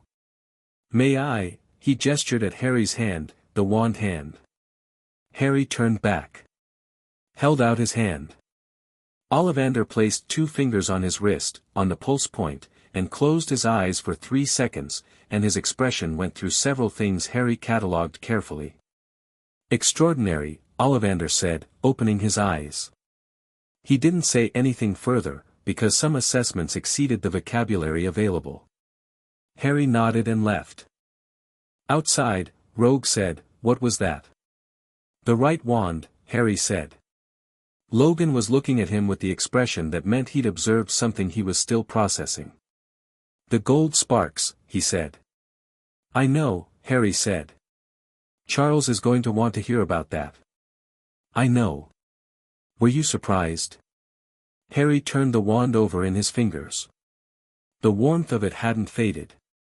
"No," he said. "I've been feeling something pull south for 2 years." He looked up at the alley around them, at the crowded magical world in full afternoon noise. "I think it was this." They were heading toward the leaky cauldron exit when Harry stopped. He stopped because someone was standing in their path, and the someone was standing in their path with the particular stillness of a man who had arranged to be in a specific place at a specific moment and wanted that acknowledged. Albus Dumbledore was tall, silver-haired, and possessed of an energy that Harry felt all the way through his resonance like a bell being struck, old and large and complicated, layered with decades of power and decision and the particular frequency of someone who had carried enormous weight for a very long time and had organized themselves entirely around the carrying of it. He was smiling. His eyes were blue and bright and sharp behind half-moon spectacles, and the smile was warm, and everything about him communicated a grandmotherly benignity that Harry's resonance noted was absolutely real and absolutely not the whole picture. "Harry," Dumbledore said. "What a fortunate coincidence." "It isn't one," Harry said. "A beat." The smile didn't waver but something behind the eyes shifted, and Harry noted that with careful interest. "No," Dumbledore admitted, pleasantly, "I suppose it isn't. I've been hoping we might speak. Today seemed, you've been following us since Gringotts," Harry said. "Or someone has been following us and reporting to you." He felt the frequency of the alley around him, the watchers at 2 o'clock and 11, the specific alert quality of their attention. Two people. 11 o'clock and behind the quill shop to our right. Dumbledore looked at him with an expression that was doing something different now, not alarm, not offense, something more like the genuine recalibration of someone who'd prepared for a conversation and was now discovering the other party had a different transcript. "You're perceptive," he said. "You weren't hiding," Harry said. "You wanted me to notice." Logan had positioned himself slightly to Harry's left without being asked, not threatening, just present. Rogue was very still in the particular way she was still when something interested her. "I wanted to meet you, Harry," Dumbledore said, and the warmth of it was real, and Harry's resonance confirmed it was real, and that made it more complex, not less. "I've been wanting to for some time. You know who I am." "Albus Dumbledore," Harry said. "You're the one who put me with the Dursleys." The words landed flatly and clearly in the afternoon air of Diagon Alley and Dumbledore received them without flinching, which told Harry something. He'd been carrying this moment, had prepared for it, knew it was coming. "I made a decision," Dumbledore said, "that I believed was best, given the circumstances. Without asking anyone. There was no one to ask at the time." "There was me," Harry said. "I was a year old, not non-existent." A silence. Several witches and wizards in the vicinity had noticed them and were doing the collective rearranging that people did when they sensed something significant happening but didn't want to be seen noticing. Dumbledore looked at Harry with the real sharpness of him, the version that the warm manner usually half concealed. "You're not what I expected," he said, quietly. "I know," Harry said. "I've been preparing for longer than you've been planning this conversation. May we speak? Somewhere quieter?" "No," Harry said. "Not today." "Harry, I'll come to Hogwarts," Harry said. "Next September. I'll do my first year. I want to learn the magical part of what I am, and Hogwarts is the best available option for that, and I've read enough to know it." He held Dumbledore's eyes steadily. "But whatever you have to tell me, the things about my history and my future, I'll hear them when I decide I'm ready. Not when you decide I need to know." Dumbledore studied him for a long moment. Harry felt the probe, light, subtle, so professional that most people would never have noticed, reach out and brush the edges of his mind, and he felt it, and he didn't move to block it because blocking would have meant the probe had gotten further than it had, and it hadn't gotten anywhere. His resonance had simply been there, the way a mirror is simply there, and whatever Dumbledore sent out, Harry reflected it back. Dumbledore blinked. "Very small, very controlled, but real." "I see," Dumbledore said. "I'll see you at Hogwarts," Harry said. September 1st. He walked past, and Logan walked beside him, and Rogue behind, and Dumbledore stood in the afternoon light of Diagon Alley and watched them go with an expression that several nearby witches and wizards had never seen on his face before and wouldn't have been able to name if asked. It was something close to genuine uncertainty. On the train back to Westchester, Logan put his feet up on the seat across from him, which he wasn't supposed to do, and said nothing for 20 minutes. Harry read his wand lore book. Rogue had fallen asleep with her head against the window. "You handled that," Logan said eventually. "Yes," Harry said, not looking up from the book. "The probe. I felt it." "You didn't block it. You reflected it." "Blocking tells someone where your walls are," Harry said. "Reflecting tells them nothing." Logan was quiet for a moment. "Where did you learn that?" "Professor Xavier, originally. Jean refined it." Harry turned a page. "Also, it's just logical." "He's going to be complicated," Logan said. "Dumbledore." "I know," Harry said. "He's the most interesting problem I've thought about so far." He said it without bravado, it was just a fact he was noting. "He thinks he knows what I am because he knows what happened to my parents and what the prophecy says and what the strategy requires. He's missing 3 things." "Which 3? "What I've become since the cupboard," Harry said. "What Xavier's taught me. And the mutant part." He turned another page. "He planned for a child. He's going to need to revise considerably."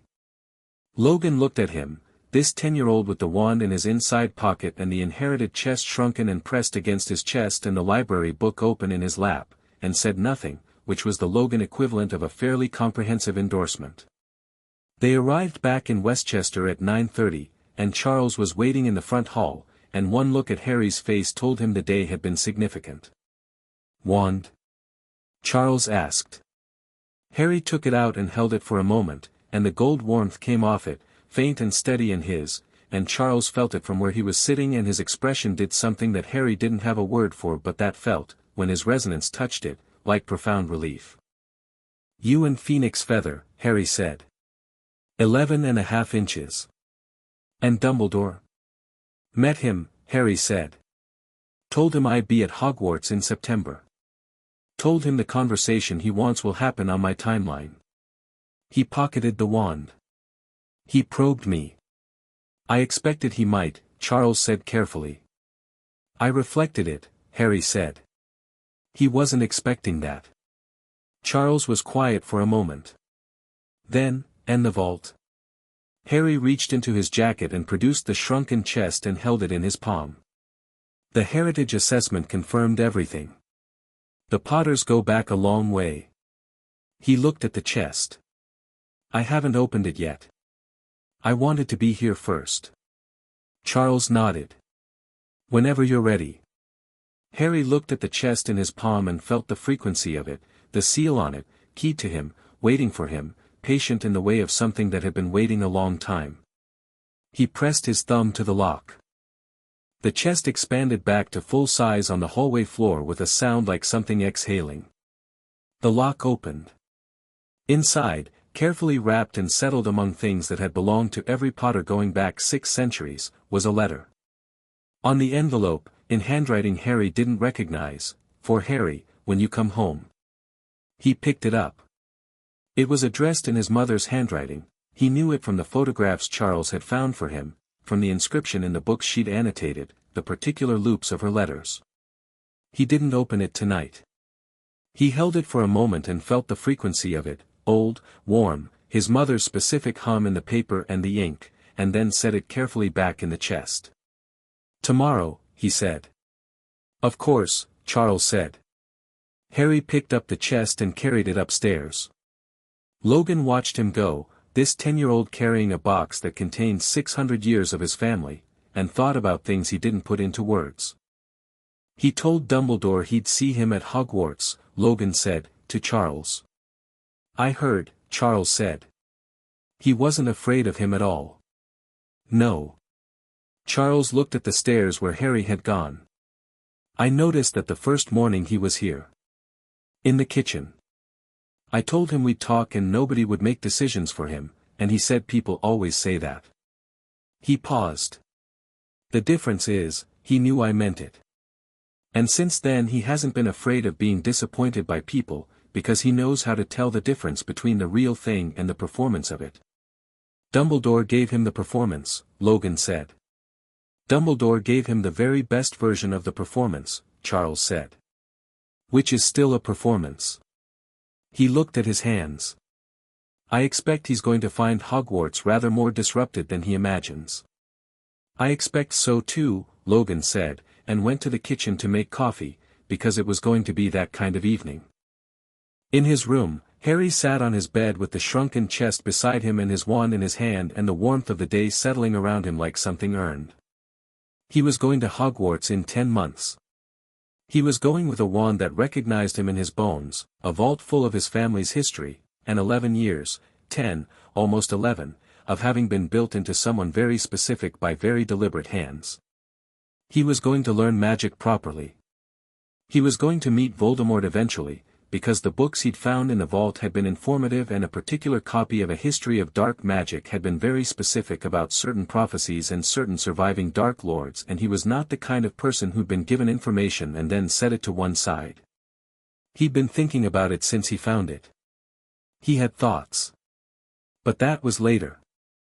He put the wand on his nightstand where it hummed in the dark, and lay back, and read his mother's book, one of the 3 he'd taken from the vault, annotated in her looping hand, until the words began to blur pleasantly and his eyes closed, and outside the window the American night was big and dark and full of stars.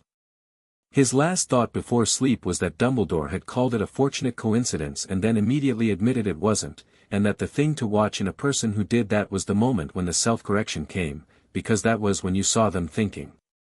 He filed this thought carefully, in the section of his mind he'd built for the specific shape of Albus Dumbledore, and went to sleep.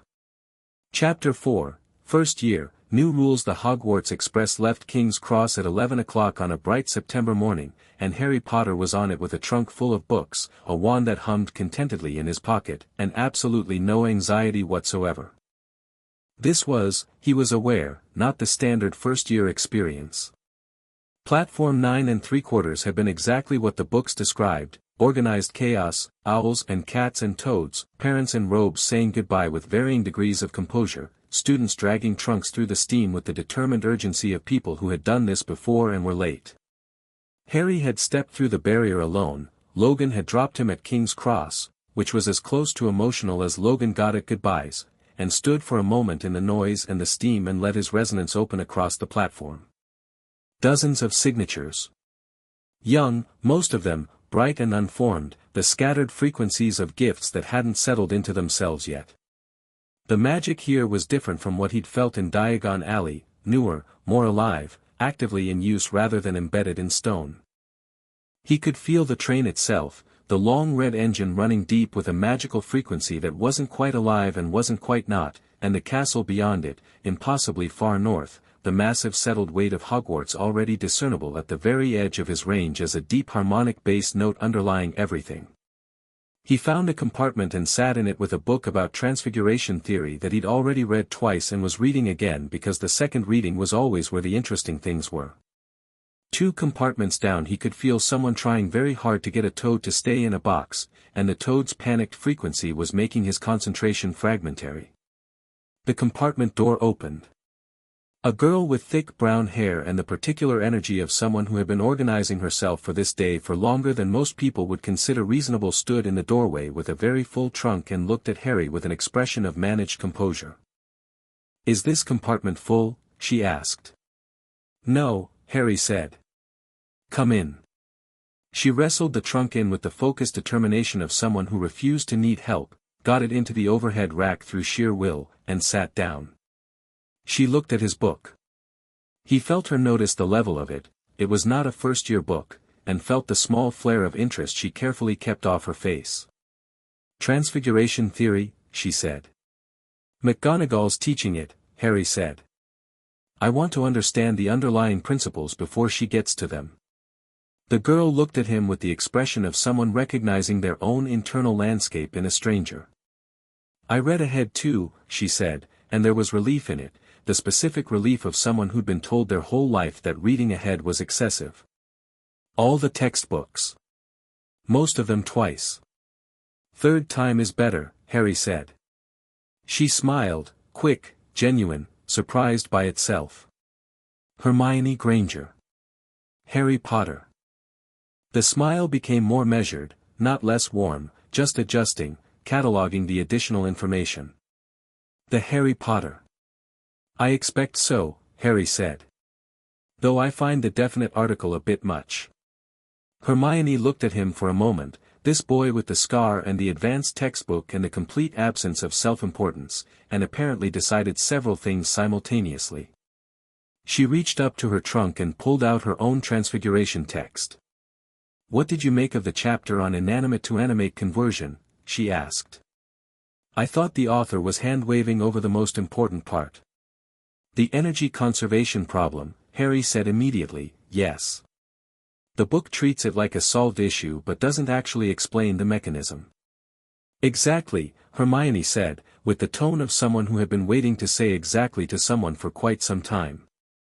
They were still talking about it when the compartment door opened again, 40 minutes into the journey. The boy who appeared was round-faced, carrying a toad with both hands and the exhausted expression of someone who'd been managing a crisis for hours.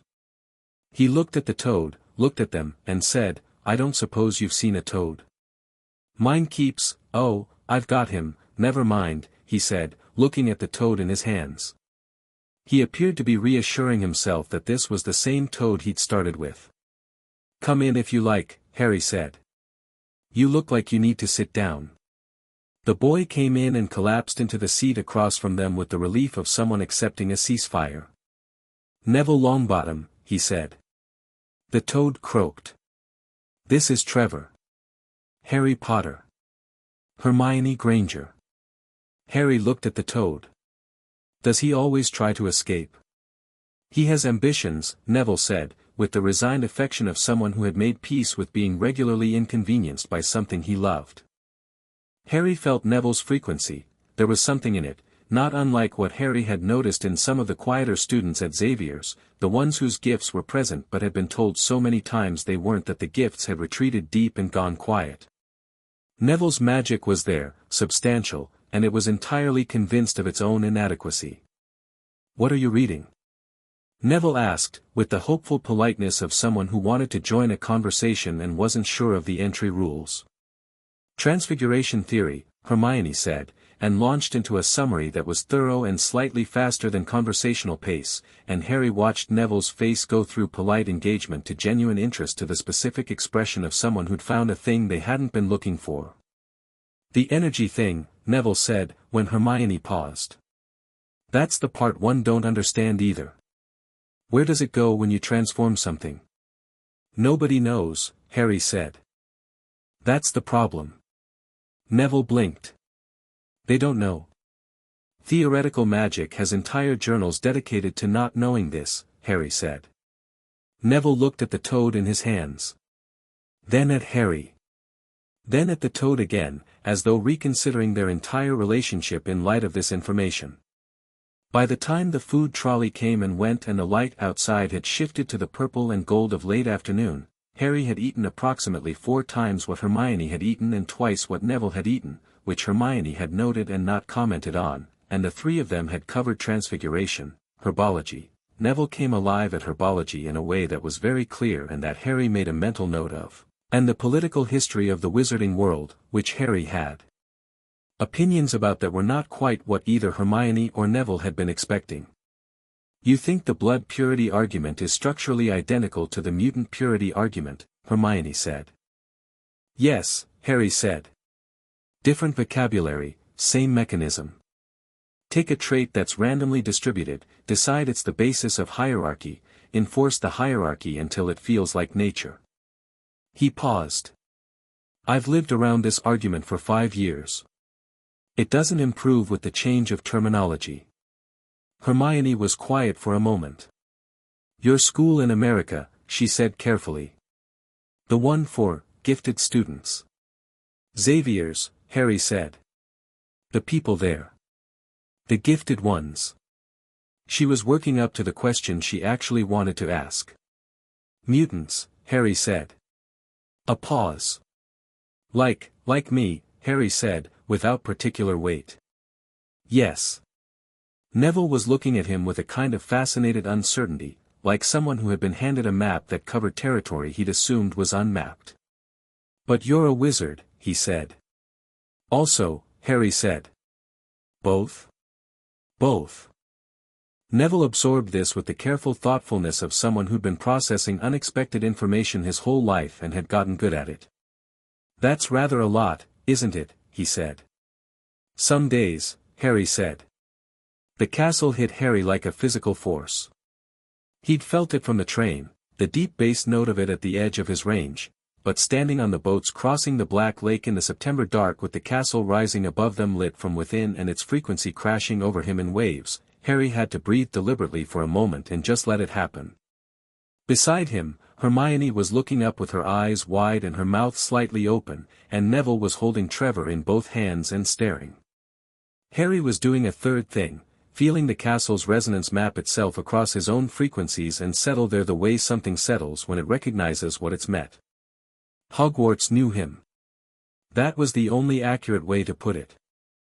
The castle's ancient intelligence, because it had one, dormant and structural but present, built into its foundations over 1,000 years of concentrated magical use, reached out with the faint curious attention of something very old meeting something it had been waiting for, and Harry felt it, and pressed back, gently, and the contact held.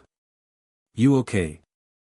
Hermione said quietly, because she was perceptive and she'd noticed him go still. "Yes," Harry said. "The castle is very loud." She looked at him. Looked at the castle. "Loud?" "Frequentially," Harry said. "Right," she said, making a note in whatever internal catalogue she kept, and looked back at the castle. The great hall was enormous and many and overwhelming in its layered frequencies, hundreds of students, the enchanted ceiling, the ghosts trailing cold drafts through the air, the ancient magic of the 4 house tables, the elevated dais where the teachers sat. Harry walked in with the first years and noted the ceiling, noted the candles, noted the 4 long tables and their occupants and the very specific quality of the watching and the way it distributed itself. He was being watched more than the others. He'd expected this. The Sorting Hat sang its song, which Harry found interesting from a technical standpoint, a hat that contained a fragment of a person's intelligence, self-aware and capable of assessment, that was not standard enchantment, and then Professor McGonagall called the names. Granger, Hermione. Hermione walked up to the stool with the controlled composure of someone who had run scenarios for this and was implementing the best one. The hat went on. A relatively short pause and then, Ravenclaw. Hermione's face did something complicated, she'd expected it, maybe, or she'd hoped for something else, or both, and she went to the Ravenclaw table with her chin up and sat down and looked pleased and only slightly wistful. Longbottom, Neville. Neville went up with Trevor clutched to his chest and the hat stayed on his head for a long time and Neville's frequency, Harry could feel it from here, that quiet substantial magic that had been told it was inadequate, was doing something under the hat that it didn't normally do, like something trying to find a way to be heard. Gryffindor, the hat said, finally, and the Gryffindor table burst into noise, and Neville walked to it with an expression of surprise so genuine it was almost funny, like a man who'd been told he'd won a contest he didn't know he'd entered. Malfoy, Draco. Harry watched Draco walk up with the bearing of someone executing an expected formality, and the hat touched his head for approximately 3 seconds. Slytherin. The Slytherin table applauded with the particular composure of people for whom this was not surprising. Potter, Harry. The great hall went quiet in a way that was specific and total. Harry walked up through it and sat on the stool and felt the hat come down over his head, and then he felt the hat. It had a mind. A real one, not human, not quite, but a genuine intelligence built from whatever fragment of Godric Gryffindor had been woven into it 1,000 years ago, and it reached into Harry's mind with the practiced ease of something that had done this 10,000 times, and then, oh, the hat said, in his head. Its internal voice was dry and surprised and several hundred years old. Hello, Harry said back. This is, the hat was doing something that felt like recalibration, something Harry recognized from Ollivander and from Dumbledore, that quality of an old intelligence updating itself against unexpected information. Both, it said. I haven't felt both in some considerable time. No. Not since the Founder's era, really, and even then not quite like this. A pause that felt like the hat settling. You could go anywhere, you know. I mean that literally. Every house would serve you. Which would serve the most people? Harry asked. A pause. That's an unusual question. It seemed like the relevant one, Harry said. The hat was quiet for a moment, and Harry felt it doing something deeper, not just reading him but genuinely deliberating in the way of something that took its work seriously. Gryffindor would put you with the brave and the impulsive, and you would moderate them and they would not challenge you sufficiently. Hufflepuff would give you loyalty and steadiness and the perspective of people who are often overlooked, but again, insufficient challenge. Ravenclaw would give you the finest intellectual environment and you'd flourish academically, and Hermione Granger is there, which is not nothing. Another pause, and this one felt more careful. Slytherin would give you the political education you're going to need. The ambitious. The ones who understand the long game. And it would put you adjacent to the problem. Adjacent to Voldemort's remaining influence, Harry said. You know about that. I read, Harry said. You read very thoroughly, the hat said, with something that might have been appreciation. The question isn't where you'd be comfortable. It's where you'd be useful. Those aren't mutually exclusive, Harry said. No, the hat said. They're not. A final pause. I'm going to do something I've done only 4 times in 1,000 years. What? Let you choose. Harry thought about it. He thought about the long game and the political education and the adjacent problem. He thought about Neville Longbottom's frequency, that quiet substantial magic convinced of its own inadequacy, and what a year of proximity might do for it. He thought about Dumbledore's expectations and the value of confounding them.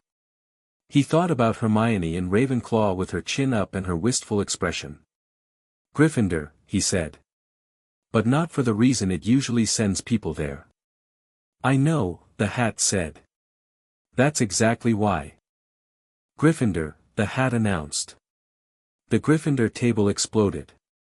The noise of it was enormous, not just the table, the whole hall, a kind of collective detonation of the suspended anticipation that had been building since McGonagall called his name, because everyone here knew the name Harry Potter and everyone had been waiting and now the waiting was over and the noise expressed all of that at once.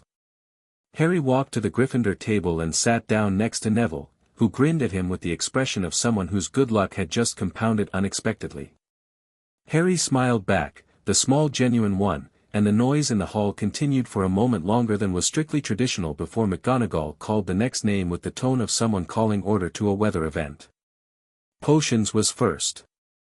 The dungeons had a particular quality, old and cold and deep in the castle's bedrock, far from the sky, with the accumulated resonance of 1,000 years of complex chemistry embedded in the stone. Harry liked them. He'd liked the inherited vault in Gringotts for the same reason. Places where the frequency was thick with accumulated purpose had a specific texture he found satisfying. Severus Snape walked in and stood at the front of the room and the room went quiet. Harry watched him with the particular attention he gave to things that were more complex than they presented. Snape's frequency was extraordinary, actually, in a way that had nothing to do with magic. It was layered in that way that Logan's was layered, old decisions and older pain organized around a central load-bearing point, and the surface of it was cold and controlled and the surface was absolutely not the most important part. Potter, Snape said, taking attendance, and when he reached Harry's name the small pause before it was calibrated, meant to carry weight, meant to communicate something about expectations and the absence thereof. Here, Harry said. Snape looked up from the register. They regarded each other. Harry felt the probe, lighter than Dumbledore's, more instinctive than trained, the reach of someone who'd spent decades reading rooms and people and doing it from a defensive position. Harry let it reach and return without touching anything important, the same way he'd handled Dumbledore's probe, and Snape's eyes narrowed. Let's see if celebrity is accompanied by competence, Snape said, his voice carrying the particular quality of something that had been sharpened to a very fine edge. Potter. What would I get if I added powdered root of asphodel to an infusion of wormwood? Harry knew this. He'd known this for 3 years, had the potion's texts committed to memory, had read the theory behind the reactions rather than just the recipes. The draught of living death, he said. One of the most powerful sleeping potions known. The combination works because asphodel's alkaloids catalyze the wormwood soporific compounds at a neurological level rather than just a chemical one. A silence. Where would you look if I told you to find me a bezoar? Snape said, after a moment.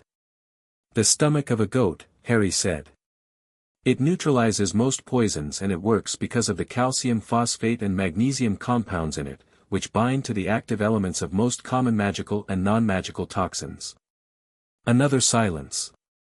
Snape's expression had not changed.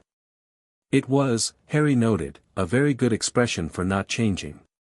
What is the difference between monkshood and wolfsbane? There isn't one, Harry said. They're the same plant. Also called aconite. Though the potency varies depending on which part of the plant you're using and what stage of growth it was harvested at, so the answer has texture. Snape looked at him for a long moment. The cold precision of his frequency was doing something Harry didn't immediately have a word for, not surprise, because Snape had controlled surprise out of his visible register long ago, but something adjacent to recalibration that was deeper than recalibration. He was, Harry understood, encountering something he hadn't planned for. Evidently, Snape said, someone has done their reading. He moved on. Longbottom. The same questions. Neville's answers were fragmented and correct in pieces and incorrect in the assembly of the pieces, and Snape received this with the expression of someone filing a confirmation of an expected outcome, and Harry watched Snape and then watched Neville and thought several things. After class, in the corridor, Neville was quiet with the particular quiet of someone processing a disappointment they'd been braced for. Harry walked beside him. The asphodel-wormwood combination, Harry said. Neville, can I ask you something? Neville looked at him. Yes. When Snape asked the question, what was the first thing you thought? A pause. That I didn't know. Before that. Neville frowned. I knew I'd seen the word somewhere. He stopped. I almost had it. You did have it, Harry said. What happened between almost having it and telling him you didn't know? Neville was quiet for a moment. I thought he was going to, that I was going to get it wrong. You don't know that until you try, Harry said. I always get it wrong. You always expect to get it wrong, Harry said. That's different. He paused, considering how to say this. Your frequency, Neville. He stopped, because Neville didn't have the vocabulary yet and he didn't want to make this complicated. What I mean is that you're better at this than you think you are. Significantly. I've been watching. Neville looked at him with an expression that was complicated with the specific complexity of someone who has been told they are capable and doesn't know how to trust the information. You've known me 2 days, he said. Yes, Harry said. And in 2 days I've watched you name 12 different plants in the greenhouse before Sprout got to them, correct Hermione twice on herbological applications, she took it well, which is a good sign, and explain the root system of Devil's Snare from memory without being asked. You're not bad at magic, Neville. You're bad at Snape. Neville was quiet for a long moment. Then, quietly, those are possibly the same thing. For now, Harry said. Let's work on separating them. Transfiguration, however, was a different experience entirely. McGonagall arrived, sharp-eyed, precise, possessed of an energy that Harry found immediately interesting, a frequency that was controlled and disciplined and had the quality of something that had been tested thoroughly and was comfortable with its own shape. She took one look at the first years assembled in her classroom and the look communicated a complete and comprehensive professional assessment. She put a match on every desk and said, a needle. By the end of class. The standard approach was attempted application of the wand movement and incantation, with expected fragmentary results. Harry put his hand on the match first, just felt it, let his resonance map its frequency, the dense wood and sulfur and cellulose signature of a matchstick, and then thought about the difference between what it was and what he wanted it to be and let the wand work as the voice of the intention rather than the source of it. The match became a needle in approximately 4 seconds. Silver, sharp, flawlessly formed. McGonagall was watching him. She always seemed to be watching the right thing at the right moment, which Harry approved of. She walked over, picked up the needle, examined it, set it down. "Mr. Potter," she said, in a tone designed to communicate absolutely nothing. "Do you have the next exercise?" Harry pulled out the textbook, open to the page he'd tabbed. Match to needle, needle to pin, pin to bolt, bolt to nail. The escalating series based on size and material consistency. McGonagall looked at the page. At him. "Have you done them all?" "Not yet," Harry said. "Show me the pin," she said. He picked up the needle and turned it into a pin. She watched the entire transformation and her expression had the quality of someone maintaining composure as a deliberate professional choice. "How are you doing that?" she said, quietly, so only he could hear. "The resonance," Harry said. "I can feel the frequency of what something is and match it to the frequency of what I want it to be. The wand helps, it makes the intention precise, directs it. But the process is," he paused. "It's not the standard incantation and movement approach. I think the incantation and movement are just a way of achieving the underlying intention, and the intention is the actual mechanism." McGonagall was quiet for a full 3 seconds. "Mr. Potter," she said, very carefully, "that is a theory that has been debated at the highest levels of magical theory for 200 years. "I know," Harry said. "I've read the papers. I think they're mostly right but incomplete." McGonagall looked at him for a moment longer. Then she straightened, turned to the class, and said, "Continue," in her ordinary register, and moved down the aisle, and Harry noticed that she was standing very precisely upright and her jaw was set in the particular way of someone storing something to think about later. After class she called him back. "Professor Xavier wrote to me before term started," she said, when everyone else had filed out. "He described your training and your abilities. He was thorough." A pause. "He was not thorough enough. He didn't know what Hogwarts would do," Harry said. "Neither did I, fully. The magical component responds differently here. It's like going from a room to a field, there's more space for it." McGonagall's eyes were very sharp behind her spectacles. "You have a mutant ability and a magical ability." "Yes. And they work together." "Yes. And being in a highly magical environment is," she paused. "Amplifying." "Yes," Harry said. "The castle is, it's very active." He looked at the ceiling. "It's been very polite about it, actually. It's not pushing, it's just, available." McGonagall looked at the ceiling with the expression of someone who had been at this castle for 30 years and was being given new information about it. "The castle has been active," she said. "It noticed me on the boats," Harry said. I think it remembers certain frequencies. From a long time ago." McGonagall was very still. "Come and see me on Friday afternoons," she said finally. "We'll do supplemental work." "I'd appreciate that," Harry said. She looked at him a moment longer with the expression she used to contain things she wasn't ready to say yet. "Off you go, Mr. Potter." Defense against the dark arts was Quirrell. Professor Quirinus Quirrell, who wore a purple turban, who stuttered when nervous and smiled with the specific quality of someone performing at both ends of the performance simultaneously. Harry sat in the back of the classroom on the first day and put his resonance out, casually, as he always did in a new space, mapping frequencies, cataloging, and stopped. Sat with his hands flat on the desk. Felt it again, more carefully. The stutter was real. The nervousness was real. The turban was covering something. Not metaphorically. There was a frequency under the turban, separate from Quirrell's own, layered over it and through it like something that had settled in and made itself comfortable. Something old.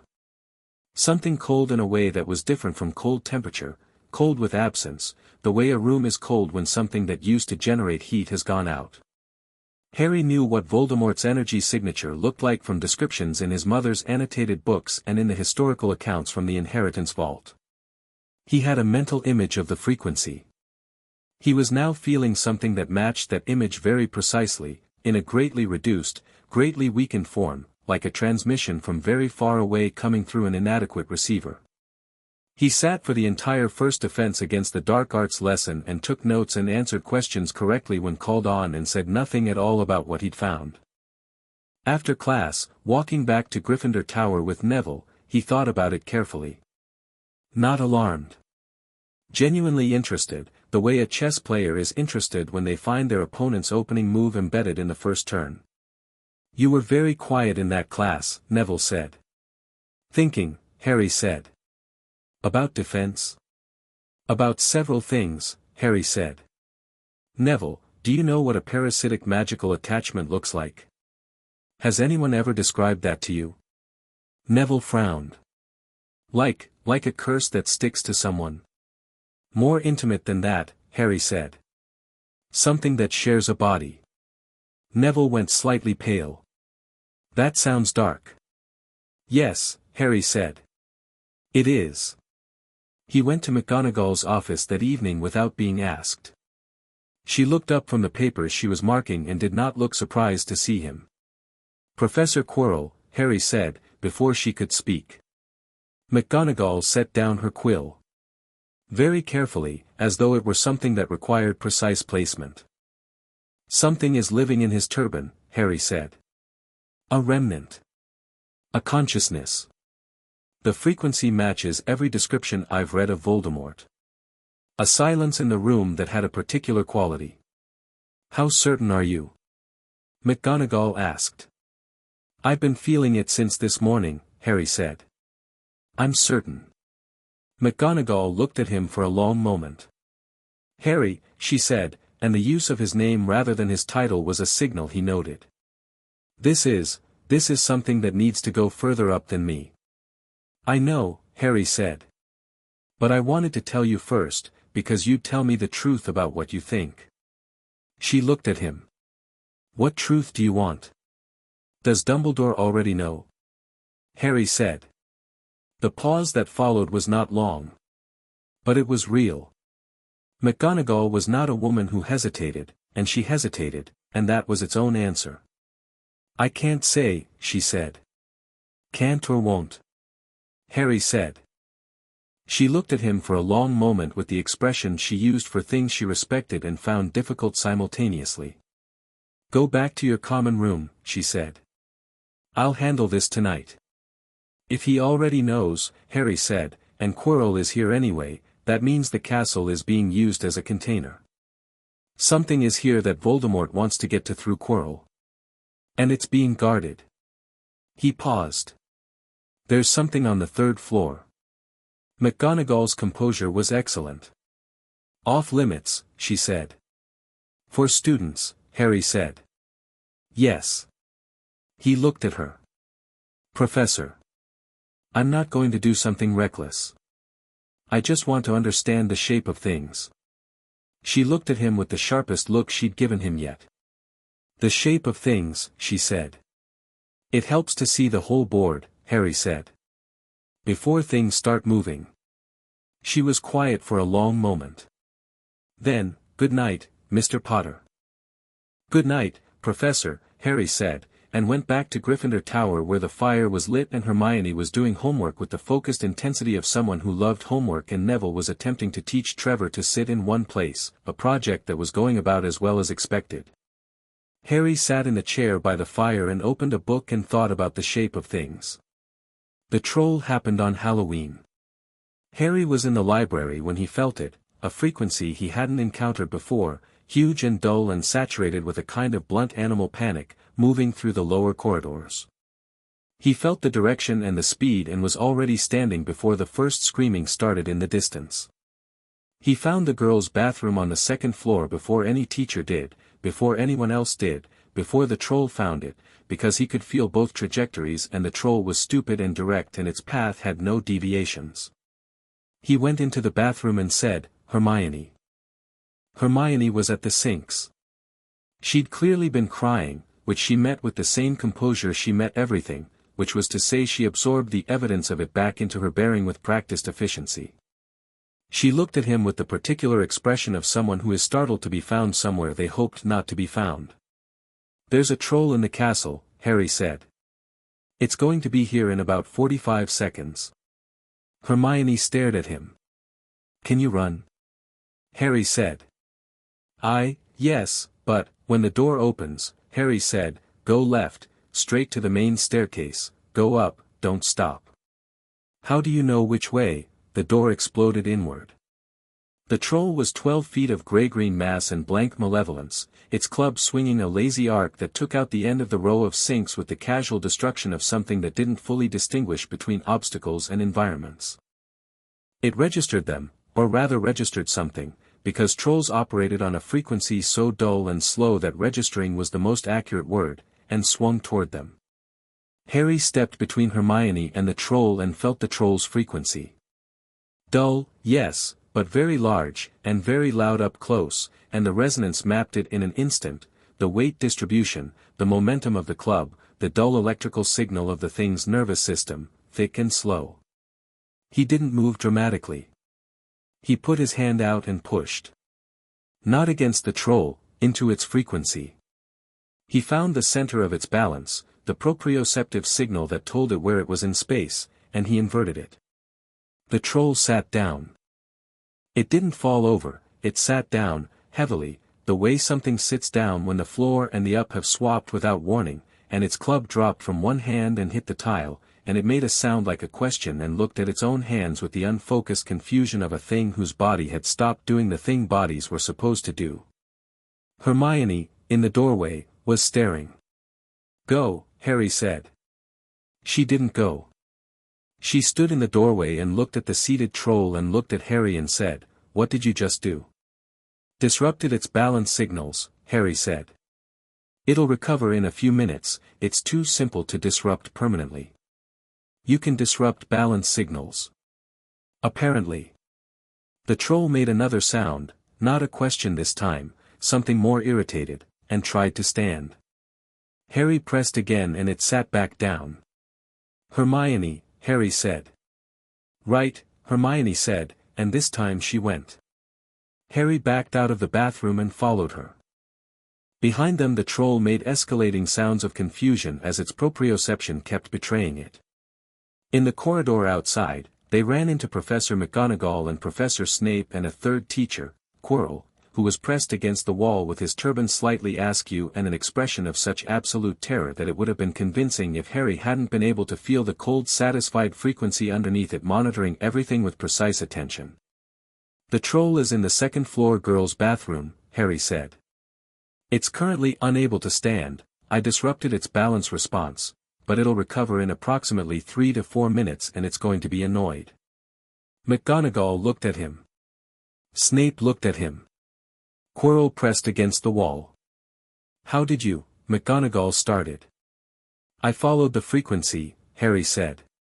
"Hermione was in there. I was in the library and I felt it moving and I got here first." Snape was looking at him with an expression that had something in it Harry hadn't seen from him yet.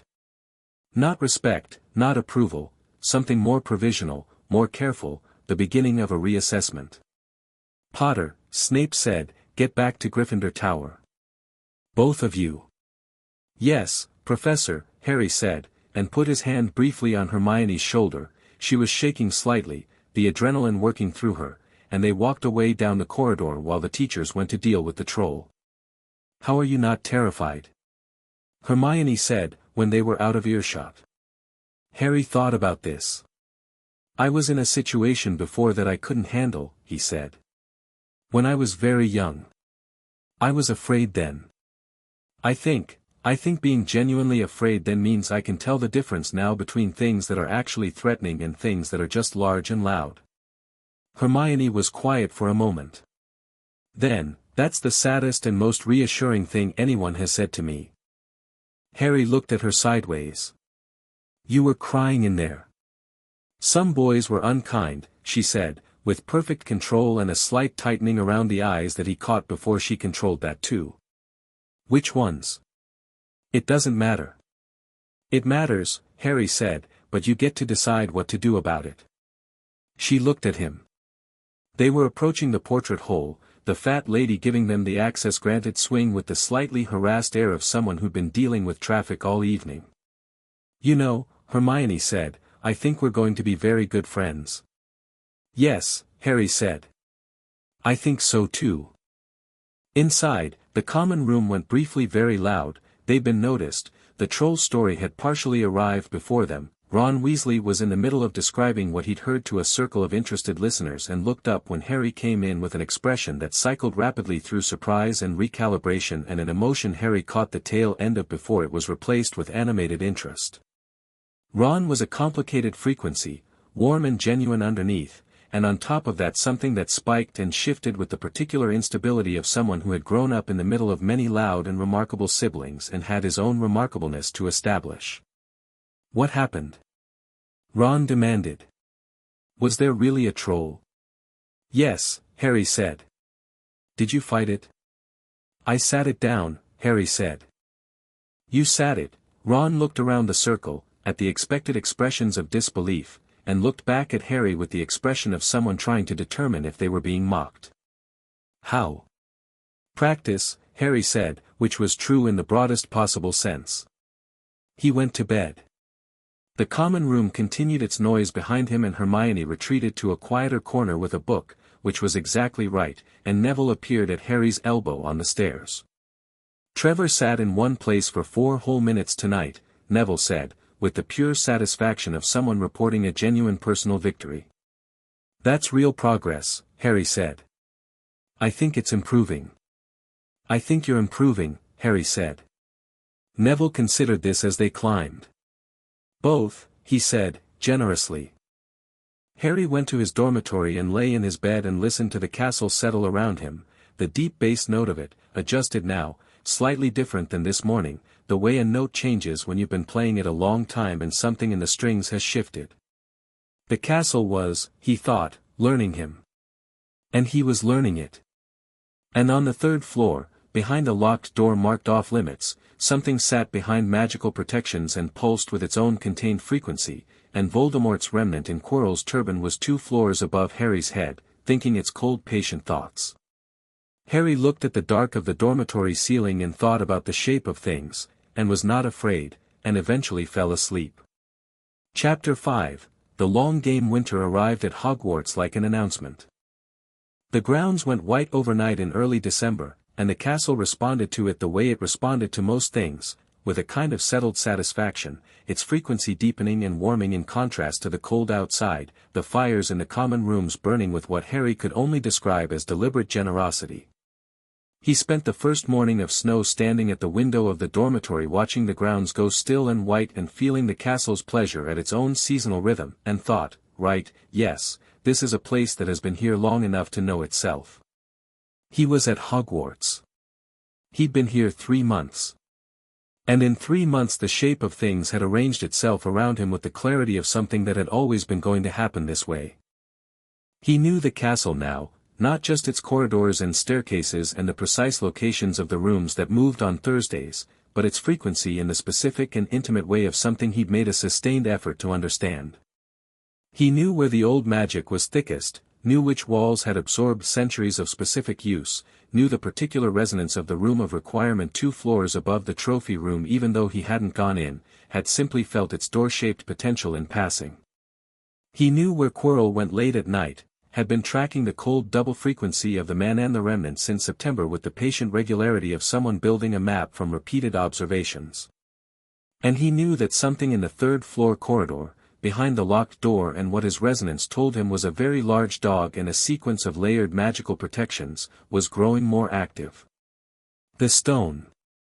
He'd worked it out in October, cross-referencing Nicholas Flamel in 3 different books from the Inheritance Vault, thinking about what could justify the kind of security he was feeling from the 3rd floor, and it hadn't taken long. The Philosopher's Stone. Immortality in object form, sitting in the school where Voldemort's remnant was also sitting, and someone had decided that was a reasonable solution. He hadn't done anything about this yet. He'd been building his understanding of the full situation first, because half information led to half solutions, and half solutions in situations like this caused the kind of damage that was hard to walk back. He was, as Hermione had observed with a mixture of admiration and mild exasperation, extremely patient when he wanted to be. "It's slightly alarming," Hermione said, from behind her book. They were in the library, which was where they spent most of their evenings, Harry and Hermione and Neville, who had turned out to be an excellent library companion because he was quiet and focused and occasionally produced biscuits from somewhere without being asked, a quality Harry ranked highly. "You go still," she continued, "and your eyes do this thing where they're looking at something that isn't the room, and then you come back and make a comment that's several steps ahead of wherever the conversation was." "I was thinking," Harry said. "You're always thinking." "What specifically?" He looked at her. They'd had 3 months of specific friendship now, the kind that had built itself layer by layer through shared working and honest conversation and the particular bond of two people who found the same things interesting and were honest with each other about being found interesting themselves. He'd told her about Xavier's in gradual pieces. She'd told him about growing up the most serious person in every room she'd ever entered, the daughter of dentists who loved her and couldn't follow her anywhere she was actually going. They had, without discussion, established a policy of no softening. "Quirrell," he said. "And the third floor." Hermione set her book down. "Harry. I know. You told Professor McGonagall. In September. She told Dumbledore." "Dumbledore," he paused, sorting the observations. "Dumbledore has responded to this information by doing nothing visible. Which means either he doesn't believe me, which I doubt, or he already knew and he's managing it." "Managing it how?" "By letting it sit," Harry said. "Waiting. He's very good at waiting." He looked at the library shelves. "The stone is here because he brought it here. He moved it deliberately. Which means he knows Voldemort wants it and he's using it as bait," Neville said, from over his herbology essay, without looking up. Harry and Hermione both looked at him. Neville looked up. "Sorry, was I not supposed to?" "No, you're right," Harry said. "That's exactly it. He's drawing Voldemort out," Hermione said, the full shape of it arriving in her expression. "But Voldemort is already here, isn't he? He's been here since September." "The bait is working," Harry said. "Quirrell has been visiting the third floor with increasing frequency. He's getting closer to making a move." He looked at the table. "The trap is going to close. The question is when, and whether anyone gets hurt in the closing." "Surely Dumbledore has it handled," Hermione said, but the certainty in it was performed rather than felt, and Harry knew her well enough to know the difference. "Dumbledore plans for outcomes," Harry said. "The plan he has involves specific people doing specific things. I'm one of those specific things, I think. A variable he's positioned and is waiting to use." He paused. "I'd rather be something he accounts for than something he accounts on." He went to see Dumbledore the following morning. Not because he'd been summoned. Because he'd decided it was time to have the conversation he'd been declining since Diagon Alley, and he wanted to have it on his own terms, and his own terms were, now, in Dumbledore's office, with full information rather than emotional reaction. The stone gargoyle moved aside when Harry said the name of a sweet. Dumbledore's passwords were always sweets, which was either charming or deliberate misdirection and probably both. He went up the spiral staircase and knocked. "Come in, Harry," Dumbledore said, as though he'd been expecting this, which he probably had. The office was full of things. Instruments on every surface, each one with its own subdued hum, portraits of past headmasters asleep in their frames, the magnificent bird on the perch that Harry felt from the doorway as the most extraordinary magical signature in the room, ancient and layered and deeply familiar in a way his resonance recognized without his conscious mind immediately knowing why. Fawkes looked at Harry. Harry looked at Fawkes. The phoenix's frequency reached toward him and his resonance reached back, and the contact between them was immediate, like a circuit completing, warm and clear and resonant in both directions, and Fawkes made a sound that wasn't quite a note from his song, more like the beginning of one, a greeting. Dumbledore watched this with an expression he was working to keep mild and was not entirely succeeding. Harry sat in a chair across from the headmaster's desk and looked at the man across from him with the same clear attention he'd used since Diagon Alley. Dumbledore looked back, and the warmth in him was real. Harry's resonance confirmed that again, as it always had. Dumbledore was genuinely fond of him already, genuinely pleased he was here, genuinely invested in his well-being, and none of that made him simpler. "You've come to talk," Dumbledore said. "I've come to trade information," Harry said. "I'll tell you what I know and you'll tell me what you know, and we'll see where we are after." Dumbledore tilted his head slightly, the gesture of someone recalibrating and deciding to find it interesting rather than concerning. "A trade," he said. "Voldemort is in this castle," Harry said. "He's living in Professor Quirrell's body, specifically in his head, under the turban. He's been making regular visits to the third floor where you're storing the Philosopher's Stone, which you moved here from Gringotts in the summer, which I know because I can feel it from 2 floors away and because Nicholas Flamel is not difficult to research." He paused. "I've been watching this since September. I told Professor McGonagall in September. I presume she told you." Dumbledore was quiet for a moment. The kindly grandfather energy was still present, but the thing behind it, the enormously intelligent strategic mind that had been doing this for decades, was fully forward now, fully engaged, the way Dumbledore looked when he stopped performing and started thinking. "She did," he said. "And you already knew." "I had strong suspicions," Dumbledore said. "Your confirmation was useful." "What's the plan?" Harry said. "The plan," Dumbledore said carefully, "is more complex than I can. The plan is the prophecy," Harry said. "You know about the prophecy?"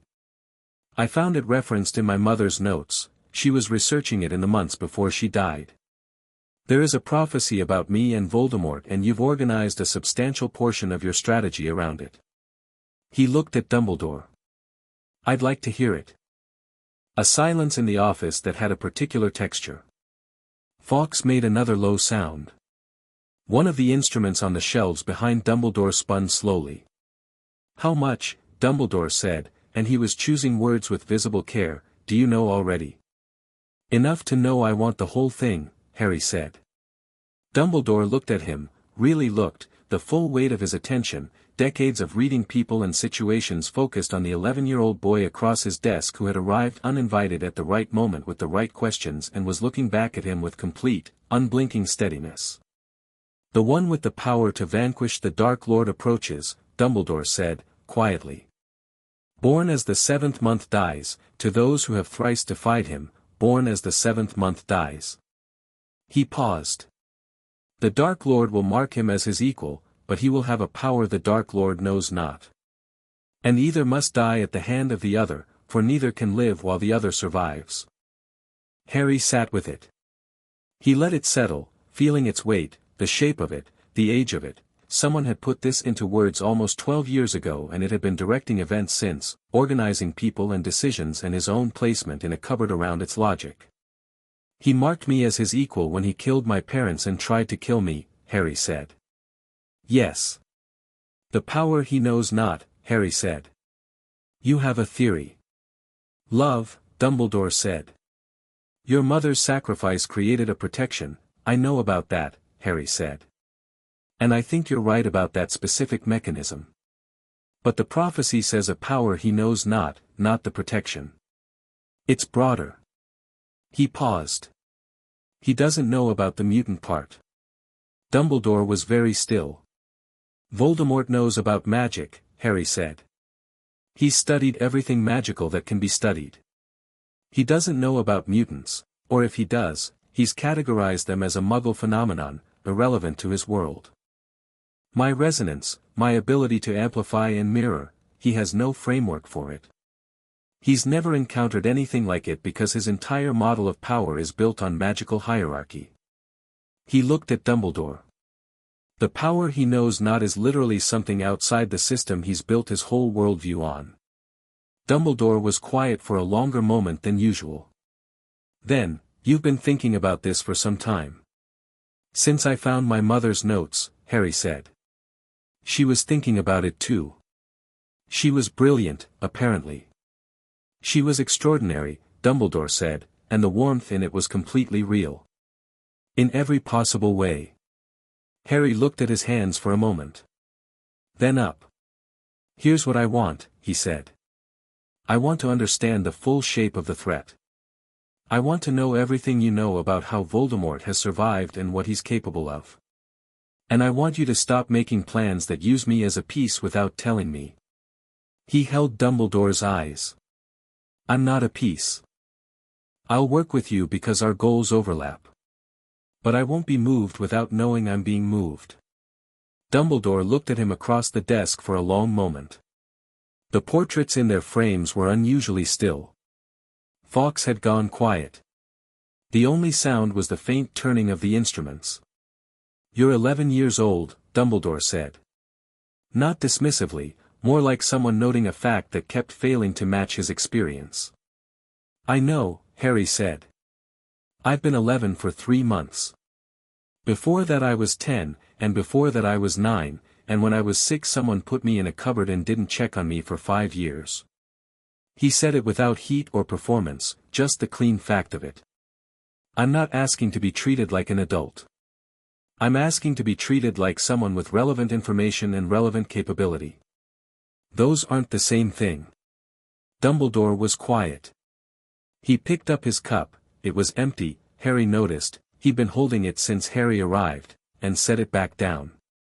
The prophecy could have applied to 2 children, Dumbledore said, finally. The other was Neville Longbottom. Harry had not expected that particular piece. He absorbed it. Voldemort chose me, he said. Yes. He chose the half-blood over the pure blood, for reasons consistent with his own psychology. A pause. And in doing so he made the prophecy real. Prophecies are self-fulfilling, Harry, they become true because people act on them. Which means they can be interrupted, Harry said.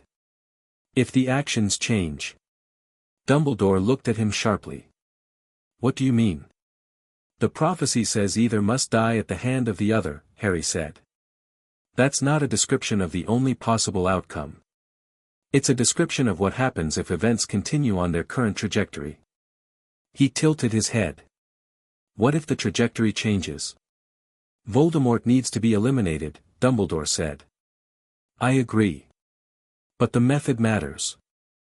Harry looked at the window, the white grounds outside, the winter stillness. He's not fully present right now. He's a remnant, weakened, using a host. Before he can fully return he needs a body, and before he can get a body he needs resources, and right now the resource he's trying to get is in this building. He looked back at Dumbledore. I think we should talk about what happens when he makes his move for the stone. The conversation lasted an hour. By the end of it, Dumbledore looked like a man who had come to a meeting expecting to give a briefing and had instead received one. Not humbled, he was too large and too experienced for easy humbling, but genuinely recalibrated. He sat back in his chair with his long fingers steepled and his eyes behind his spectacles doing the thing they did when he was thinking hard and didn't need to perform anything. You're going to let him get to the stone, Harry said, at the end. I'm going to be absent, Dumbledore said carefully. Which means he gets to the stone, Harry said. And I follow. I would prefer you didn't, you would prefer that because the version of this you planned had someone else following, Harry said. Someone more easily shaped by the stakes. He looked at Dumbledore. You need Quirrell to get to the mirror. That's what the mirror does, shows you the stone but only gives it to someone who wants to find it but not use it. And you need someone who won't use it to get there first. And that someone, Dumbledore said, in my version, was you. Yes. Then use me, Harry said. But tell me when. I won't go in blind. Dumbledore looked at him for a long moment. And if I tell you to wait? If I tell you the time isn't right? Then I wait, Harry said. I trust your read on timing. I don't trust being kept out of the plan. A pause. Fawkes made a sound that was almost music. Dumbledore looked at the phoenix and then back at Harry with something in his expression that was complicated and real, and not the warm grandfather face and not the strategic chess player face, something more like the face of a man who had carried a great deal for a long time and was encountering the unexpected experience of being offered something back. Very well, Dumbledore said. I'll tell you when. Good, Harry said, and stood. At the door he paused. The mirror, he said. I'd like to see it before then. Alone. It's in a protected location, I know where it is, Harry said. I've been feeling it since October. I just want to see it. He looked at Dumbledore. I'd rather know what it shows me before I need to be composed about it. Dumbledore looked at him for a long moment. You may go tonight, he said. The protections will open for you.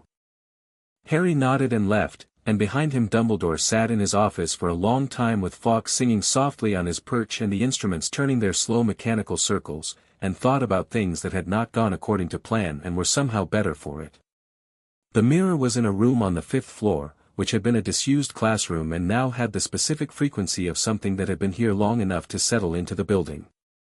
Harry went after dinner, when the corridors were quiet, and pushed the door open and looked at it. It was large, taller than 2 men, framed in ornate gold with the inscription running around the border, Eris stra eru oit ubek kafru oit anwosi. He knew what it said. He'd translated it within 3 minutes of first reading about it, because reverse mirror inscription was not actually that complicated and the satisfaction of cracking it had been immediate. He stood in front of it and looked at his reflection, and his reflection showed him something. He stood and looked at it for a while. His parents. Both of them, his father tall and dark-haired with the same eyes Harry had but a completely different face, his mother red-haired and smiling with the specific warmth of someone whose smile involved their whole face. And they were flanking him, not like bookends, like people who'd chosen where to stand. And beside them, Logan, arms folded, expression gruff and somehow warm. Charles in his chair, watching with the quiet satisfaction of a man seeing something he'd hoped for. Jean with her hand on his shoulder. Storm. Neville, which made Harry stop and look more carefully. Hermione, with her books under her arm and her chin up.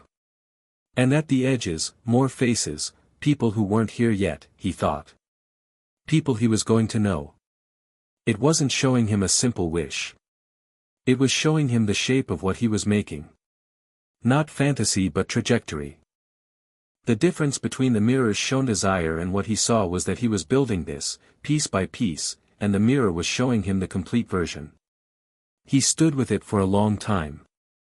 Then he nodded, once, and walked out. He didn't feel lonely on the way back. He felt something more like determined.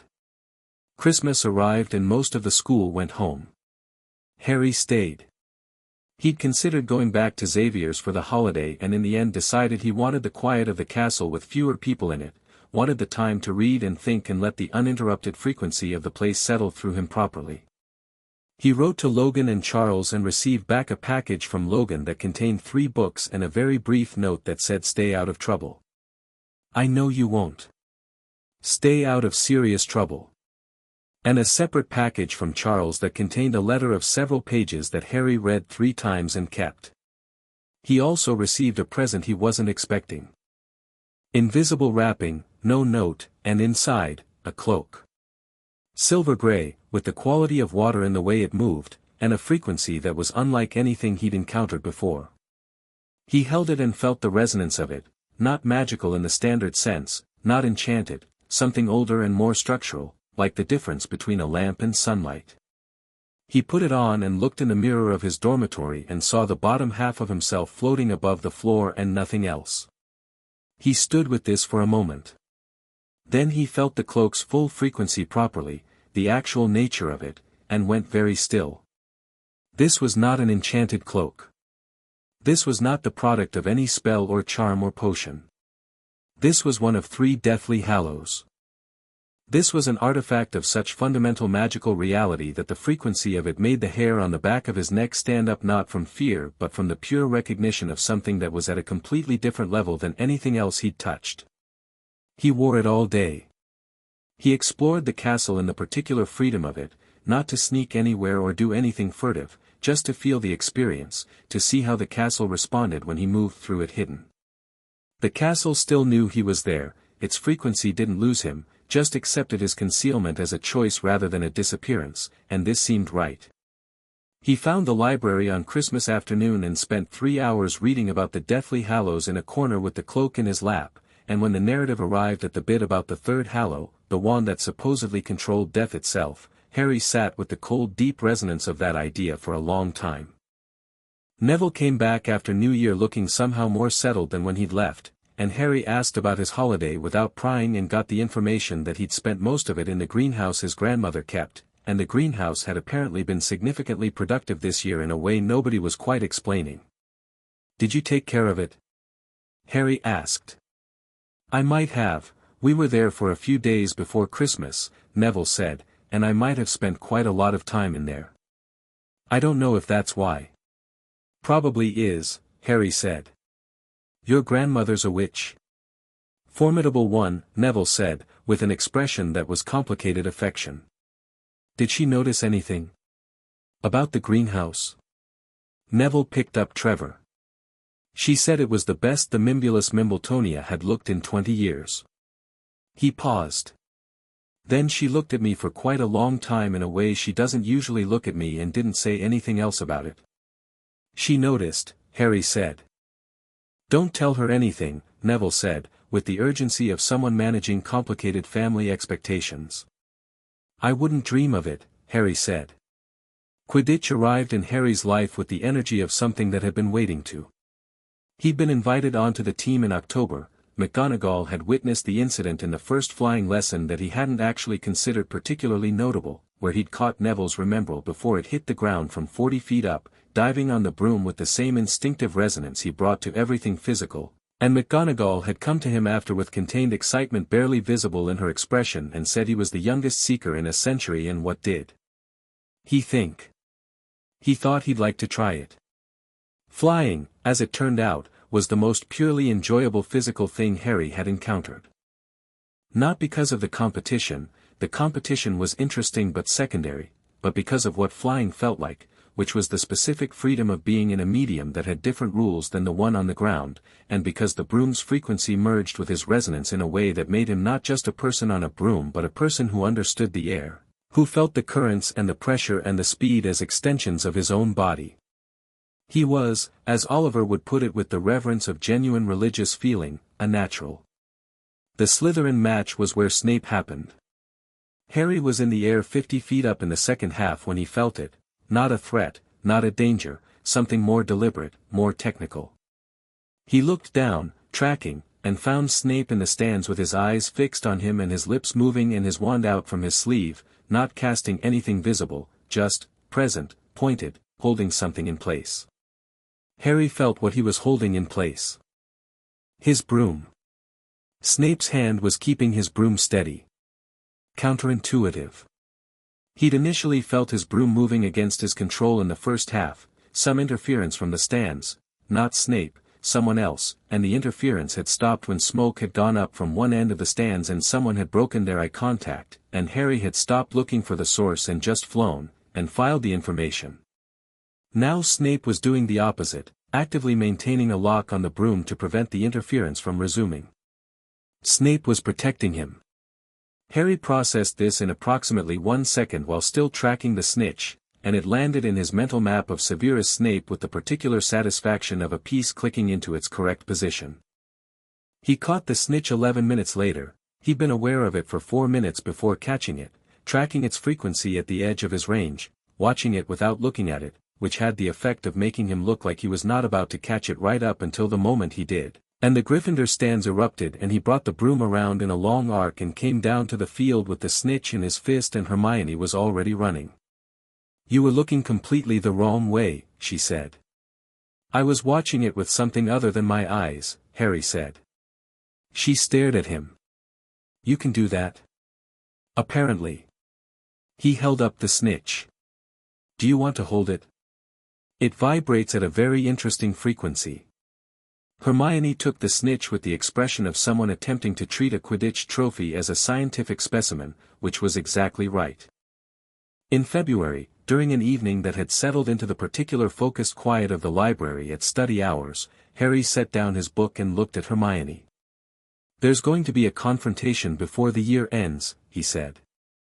Hermione looked up from Ancient Runes prep, which she was doing 8 months early because she intended to take it as an elective and wanted to be ready. With Voldemort.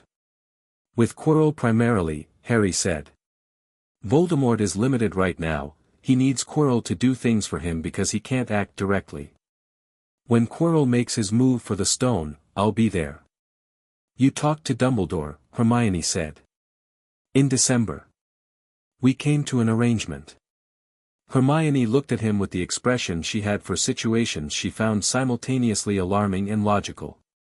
And you're telling me now because you should know, Harry said. Not so you'll worry. Because you're my friend and you're smart, and if I'm wrong about something in my reading of this, you'd be the one to tell me. Hermione sat back. She thought about it, he could see her actually thinking, working through it, not reflexively alarmed or reflexively supportive, genuinely reasoning. The stone, she said. The mirror. You've worked out how the mirror works and you know what it'll show Quirrell. Quirrell wants to use the stone for Voldemort, Harry said. So the mirror won't give it to him. But he doesn't know that yet. And you want to find it but not use it, Hermione said. So the mirror gives it to you. Yes. And then? Harry was quiet for a moment. Voldemort will try to come forward directly when Quirrell can't get it himself. He'll try to occupy me, the way he occupies Quirrell. Or he'll try to take what he can before the situation closes. He paused. That won't work. Because of the protection your mother left, Hermione said. Partly, Harry said. And partly because I'm not Quirrell. Hermione looked at him, this boy she'd known for 6 months who read ahead in every subject and made a troll sit down through its proprioception and walked through the castle like he knew it from before, and said, You're going to be okay. It wasn't a question. Yes, Harry said, with the simple certainty of someone reporting a fact about the future they'd already made peace with. I am. Good, Hermione said, and picked up her Ancient Runes text. Then I'll stop pretending not to worry and simply worry efficiently in the background, which will be less exhausting. Harry almost smiled. I appreciate the honesty. It's what you get from me, she said, without looking up. Always. March brought the incident with Snape that Harry had been expecting. Not an attack, not a threat, Snape calling him back after potions on a Tuesday afternoon when everyone else had filed out, and standing at his workbench with his arms folded and the cold controlled expression doing its usual thing, and looking at Harry with the focused attention he usually kept pointed elsewhere. Your potion today, Snape said. Fully correct, Harry said. All stages. Yes. Snape paused. Visually it was indistinguishable from the expected result. Chemically it was, not identical. Harry waited. It was better, Snape said, in the tone of someone reporting a fact that annoys them. The potency was 3 times the expected value for a first-year standard preparation. The suspension was more stable than my demonstration batch. He looked at Harry. Explain. Harry thought about how to explain this. I can feel the frequency of the reagents, he said. I know when each reaction stage is complete and when it isn't. Most instructions say stir clockwise 3 times, but the reason for stirring 3 times clockwise is to achieve a specific molecular alignment, and the frequency tells me when that alignment is achieved rather than when 3 stirs are done. Sometimes it's done in 2. Sometimes it needs 4. I do what the frequency tells me rather than what the instruction says. Snape was very still. You're working from underlying principle rather than prescribed method. Yes. How long have you been able to do this? Since I started, Harry said. I've been reading potions theory since I was 9. I think the ability to read frequency is what potions theory is trying to approximate through standardized instruction. A silence that had the quality of a man reorganizing several things simultaneously. Sit down, Snape said. Harry sat. Snape sat across from him, which was not a thing Snape generally did, and looked at Harry for a moment with the expression stripped of several of its usual layers, and what was underneath was sharp and tired and genuinely curious. You know, Snape said, who your mother was. Lily Evans, Harry said. Later Potter. Muggle-born. One of the finest students Hogwarts had seen in decades, according to every account I've found. Something moved in Snape's expression that was private and very old. She had something similar, he said, slowly, as though each word was being approved before release. Not identical. Not the frequency thing. But she worked from instinct in a way that shouldn't have been possible for someone her age, and she was always ahead of the mechanism. Working from first principles rather than procedure. He paused. I never knew why. My gift amplifies, Harry said. She was magical without the mutation. But she was still exceptional, and whatever made her exceptional, he paused. It was my mother's line that carried the older thing. Not just my father's. The goblin at Gringotts said the Potters carried it back centuries, but the Evans side had it too. Hidden, probably, never recognized for what it was. Snape was quiet for a long moment. He was not an easy man to read, the layers of his emotional management were deep and old and well-maintained, but Harry's resonance found the thing that was true underneath all of them, the thing that was present and complex and had been there from the beginning of term. Snape had loved Harry's mother, and Snape had made choices he had not forgiven himself for, and Snape was here, at this school, in this specific role, because of both of those facts. Harry said nothing about what he felt. It wasn't his to say.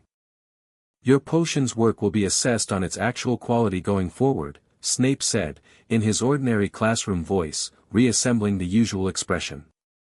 Not against the first-year standard. Thank you, Professor, Harry said. Don't thank me, Snape said. It's an increased expectation, not a reward. Harry stood and gathered his bag. She sounds like she was remarkable, he said, at the door. Snape said nothing for a moment.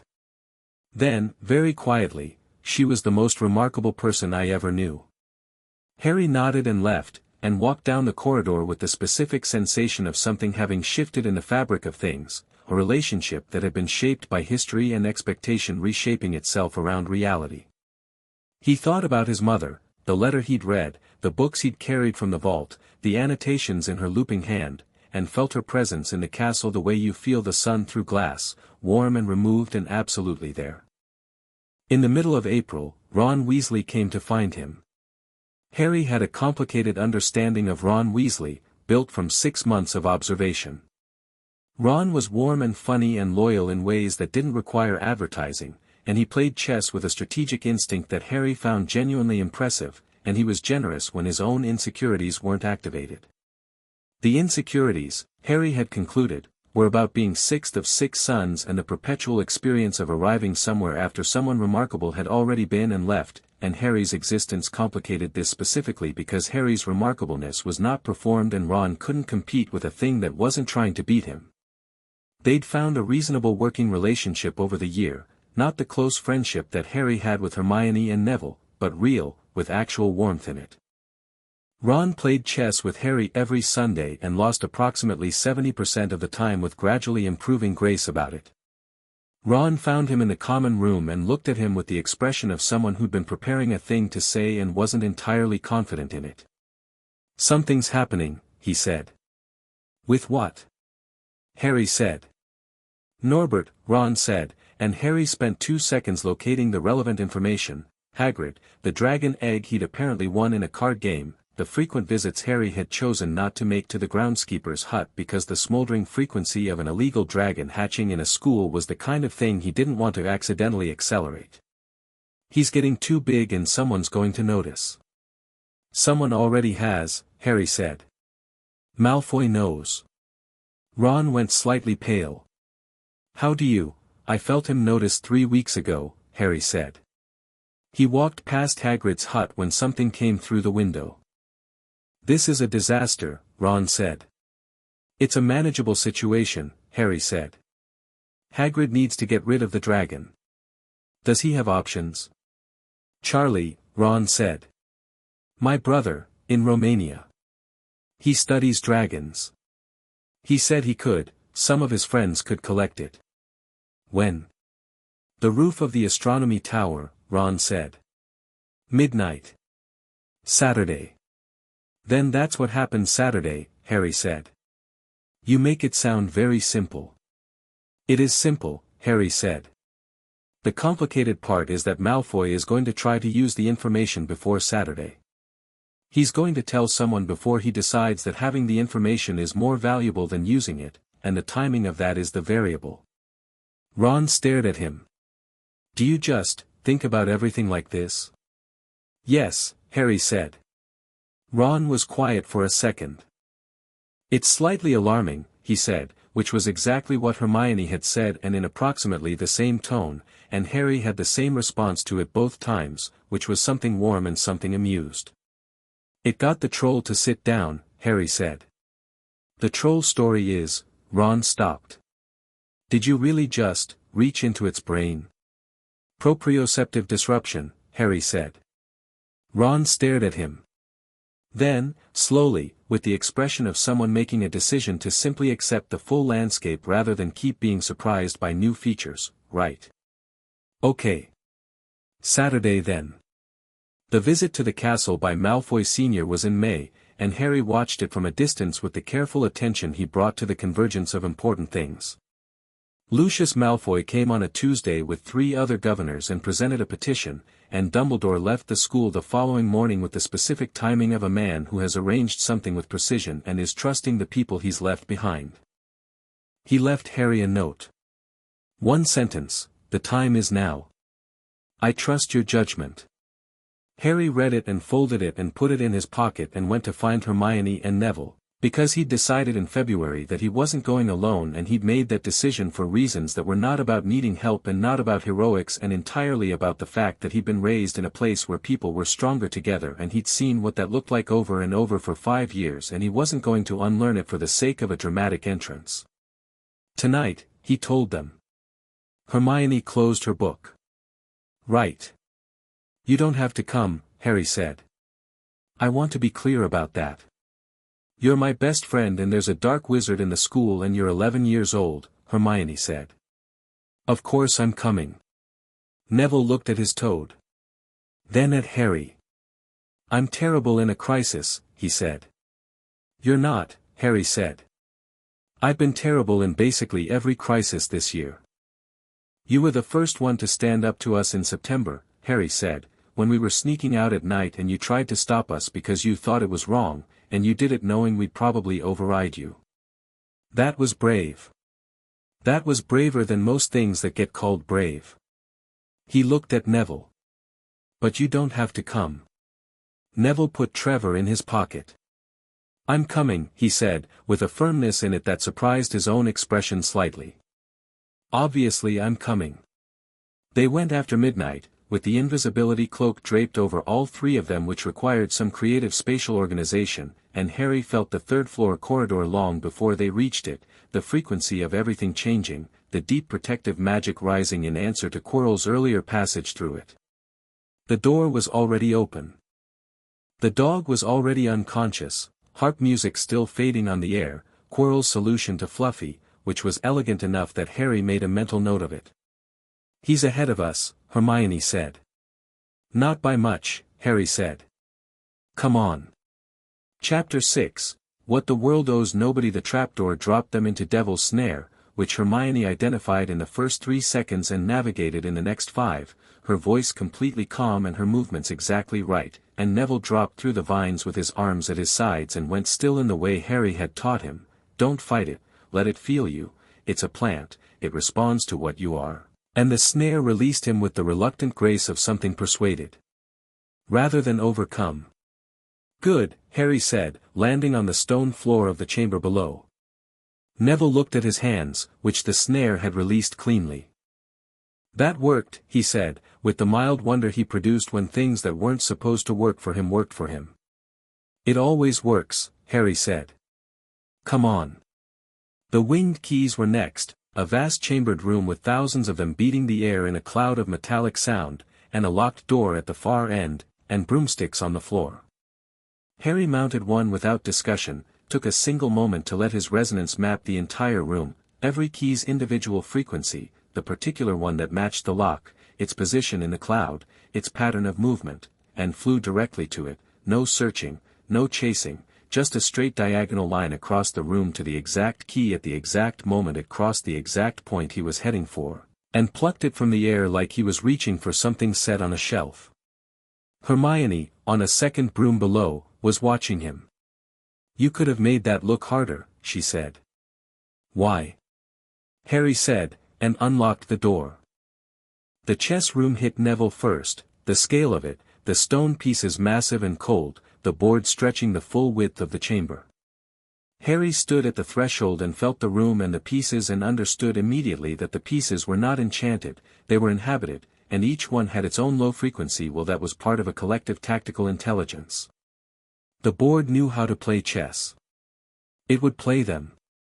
Can I? Neville said. Harry and Hermione both looked at him. Neville was looking at the board with an expression Harry hadn't seen on him before. Not the uncertain hopeful look, not the braced for failure look. Something more like the way he looked at greenhouses, settled, confident, on known ground. I know chess, Neville said. I've been playing with my gran since I was 4. She doesn't go easy on me. He paused. I'm good at it. Harry stepped back from the threshold. It's yours, he said. Neville walked onto the board like he owned it and commanded pieces with a voice that had found its register, steady and certain, and the chess match took 12 minutes and was not close. The stone pieces moved against him with brutal intelligence and he matched them move for move with the calm unhurried focus of someone who had been underestimated in strategic situations for so long that he'd stopped being surprised by it, and when he said, "Checkmate," in the same even voice he'd used for his first move, the Stone King lowered its head with a sound like a small mountain settling, and the way to the next chamber opened. Hermione was staring at Neville. Neville looked at the board with quiet satisfaction and then at them. Gran plays black, he said. Black always has the harder position. They moved through the troll, already unconscious, Quirrell's work again, and into the potions room, which was Hermione's. She walked to the logic puzzle with the expression she wore for things that were exactly the right kind of problem, and solved it in 4 minutes, which Harry was fairly certain was a record by some distance. There's only enough potion to go forward for one person, Hermione said, reading the smallest bottle. And enough to go back for one person. She looked at Harry. You go forward. I'll go back and wait. I'll be back, Harry said. I know you will, Hermione said. Not performed certainty, the settled version, the same one he'd given her in the library. An exchange. Neville, I'll stay with Hermione, Neville said. Obviously. Harry looked at them both for a moment. These people, this specific collection of people he'd built around himself, brick by careful brick since the first day of term, since the train, since the library, since the chess board and the troll and all the accumulated ordinary moments of a year that had been nothing like ordinary. He felt their frequencies, warm and known and here. I'll see you shortly, he said, and drank the potion, and walked through the black flames. The final chamber had a high ceiling and deep cold and the mirror standing at the far end, and Quirrell at the center of the room with his back to Harry, and the mirror showing him things he couldn't get, and the frustration in his frequency like static. Quirrell heard him enter and turned, and his face when he saw Harry had the specific quality of someone seeing a variable they hadn't built into their calculation.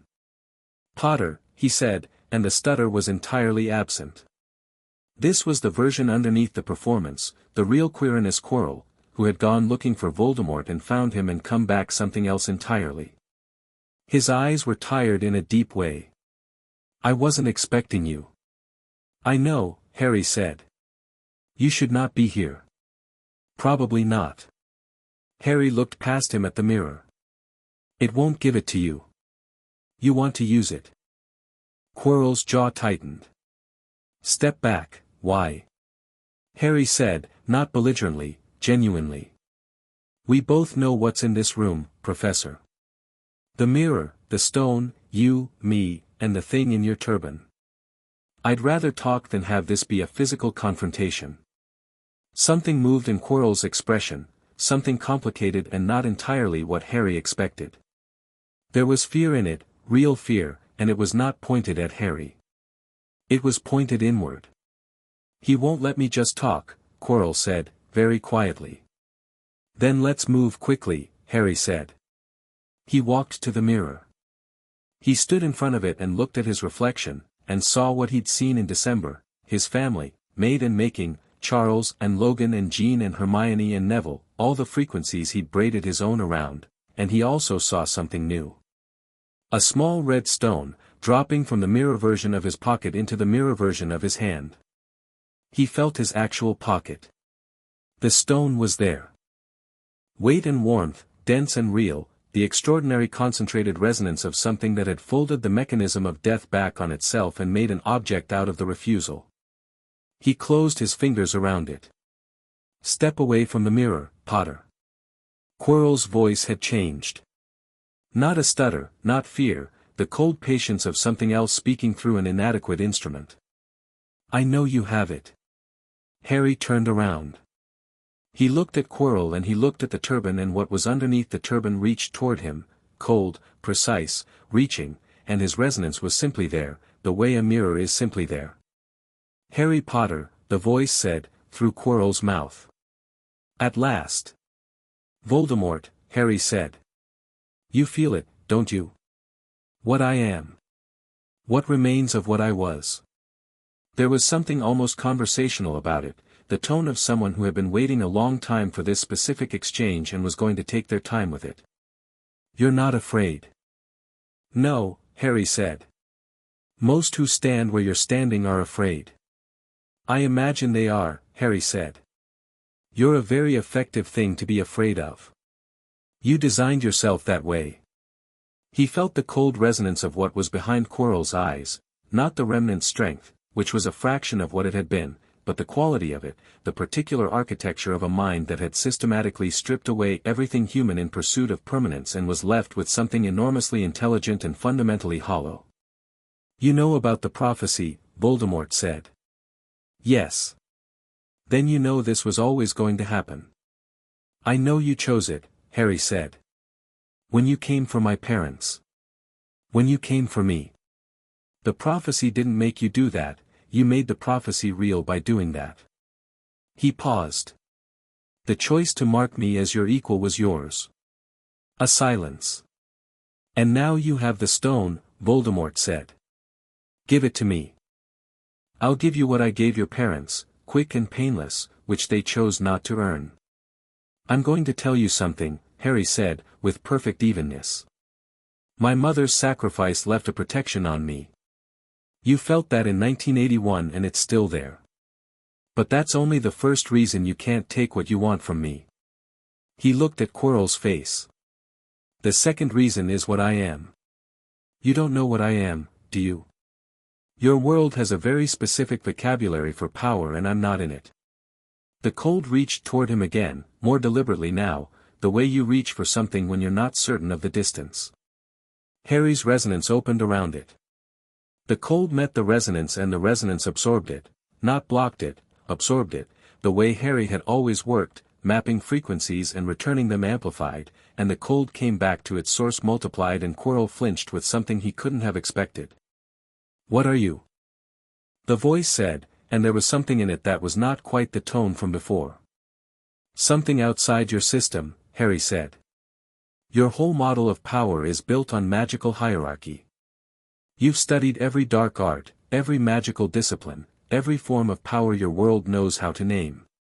You haven't studied this because your world doesn't know it exists. He felt the stone in his pocket, warm and dense, and kept his hand closed around it. You can't have this. Not tonight. I can take it from your corpse, You'd need Quirrell to do that, Harry said, and Quirrell can't touch me. How can you possibly, my mother's protection, Harry said. Love. You've never been able to categorize it, you've never been able to quantify it, and it keeps being the thing that stops you because you removed it from your own architecture so long ago that you can't see how it operates. He looked at Quirrell with something that was not cruelty and was not mercy. Professor Quirrell. I'm sorry for what's happened to you. Quirrell looked at him with the tired eyes. He found me in a forest in Albania, he said, the voice entirely his own for a moment, the voice of a person saying something they needed to say. I went looking for proof. I found it. I know, Harry said. Quirrell reached for him. Not a spell, physical, desperate, Voldemort driving the motion with the urgency of something that can feel its window closing, reaching for the stone. Harry took his hand off his pocket and let Quirrell grip his wrist. He'd felt his mother's protection on himself since his first day at the mansion when Charles had touched the edges of his mind and described what he found, that warm layer, the specific magic of sacrifice, the frequency of love concentrated into a shield by the willingness to die for it. He felt it now as Quirrell's fingers closed on his wrist, the way you feel heat before you feel burning. Quirrell's expression changed. He tried to release. Couldn't. The frequency of Harry's mother's sacrifice was a resonance too, and Harry's gift had always amplified what was already there, and what was already there was enormous, was permanent, was the single most powerful thing Harry James Potter carried, and when it met the cold empty thing that was using Quirrell's hands it multiplied. Quirrell screamed. The sound of it was not like a person's scream. It was the sound of something structural failing, the way stone sounds before it gives, and then his hands were on fire, not real fire, light, Harry's particular gold-warm light blazing from the contact point and running up Quirrell's wrists like something finding its channels, and the cold frequency that was Voldemort was pulling back, pulling away, the way you pull away from something you've put your hand into and found is much hotter than it looked. Harry did not let go. He held Quirrell's wrists and felt his mother's frequency in his hands and amplified it the way he amplified everything, with precision, with intent, with the particular will of someone who had thought carefully about what he was doing before he did it. He was not trying to hurt Quirrell. He was trying to make the environment incompatible for what was living in him. It was working. The cold was going. Being driven back, out, away, it shrieked at a frequency that had nothing to do with sound, that Harry felt in his resonance like something large and cold passing through him on its way out of the room, and he stood with it and breathed through it and held steady. Quirrell dropped. The room went quiet. Harry stood in the quiet and felt the chamber's frequency settle, the cold gone, the mirror still and warm and quiet beside him, the stone in his pocket, and on the floor in front of him a man who was just a man now, freed and unconscious and lighter than he'd been in months. He knelt beside Quirrell and put 2 fingers to his neck.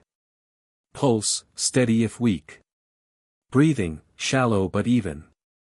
He was alive and he was alone in himself, and whatever damage had been done in Albania and in the months of sharing his body, he would live.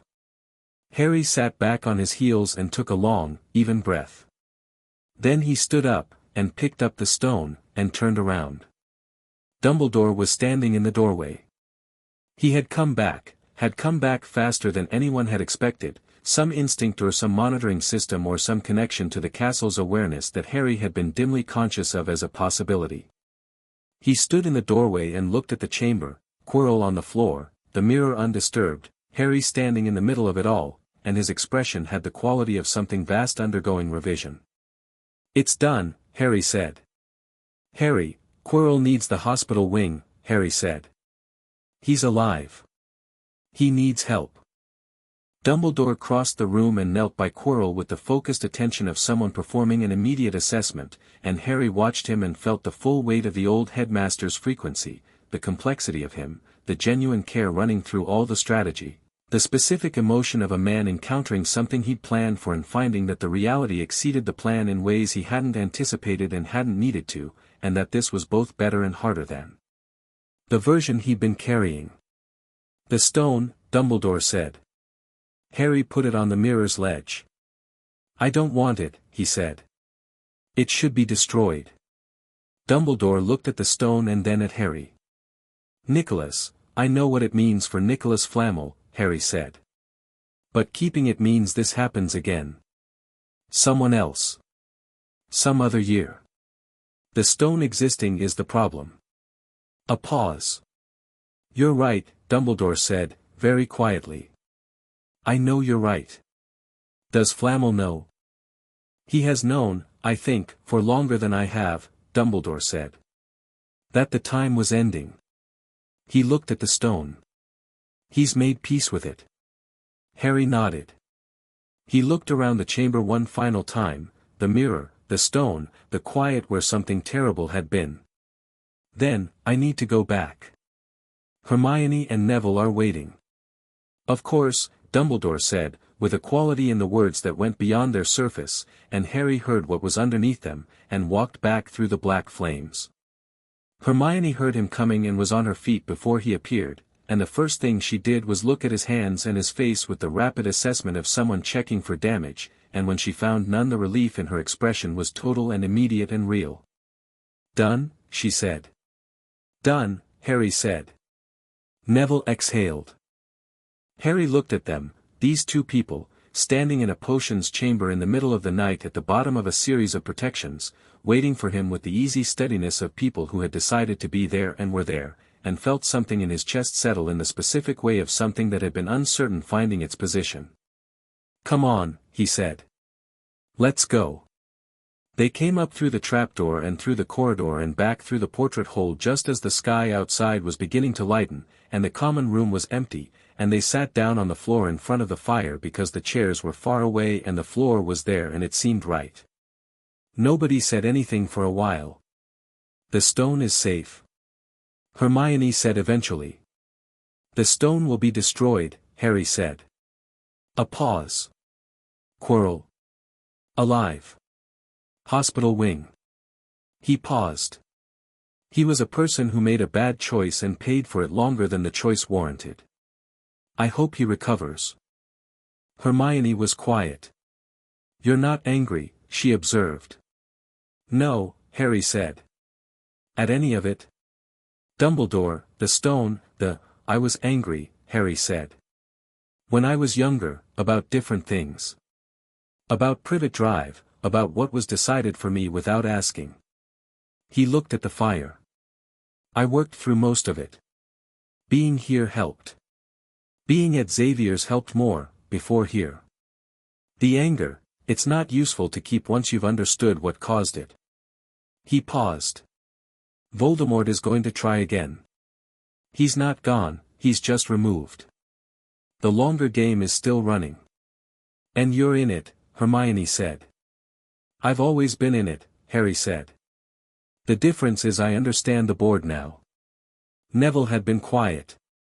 He looked at his hands and then up at Harry. The chess match, he said. You were excellent, Harry said. I didn't know I was going to do that, Neville said. Until we were standing there and it was clearly what was needed and he paused. I just knew. That's you, Harry said. That's who you actually are. Neville sat with that for a moment, carefully, the way you sit with something you're afraid of dropping. Then he nodded, once, and accepted it. The fire crackled. Outside, the grounds were grey-blue with early morning, the lake perfectly still, the grounds fresh with May and the specific quality of a castle that had had something removed from it and was settling into the new shape of its own frequency. Harry felt the castle. It felt clean. Lighter. The deep bass note of it, constant since September, had shifted slightly upward, still ancient, still massive, still warmly present, but something that had been sitting in it like a cold stone was gone. He thought about the mirror. The image it had shown him in December, Charles and Logan and Jean, Hermione and Neville, the faces at the edges he hadn't recognized yet. He thought about the trajectory of that image. He was building it. He could feel himself building it. The end-of-year feast was the kind of event that the Hogwarts castle genuinely enjoyed. Harry could feel the building's frequency warm and peak with the particular pleasure of a place that had been doing this for 1,000 years and had not grown bored of it. The house points were announced, Gryffindor 1, the numbers shifting at the last moment with the specific pointed timing of a man who knew how to perform a reveal.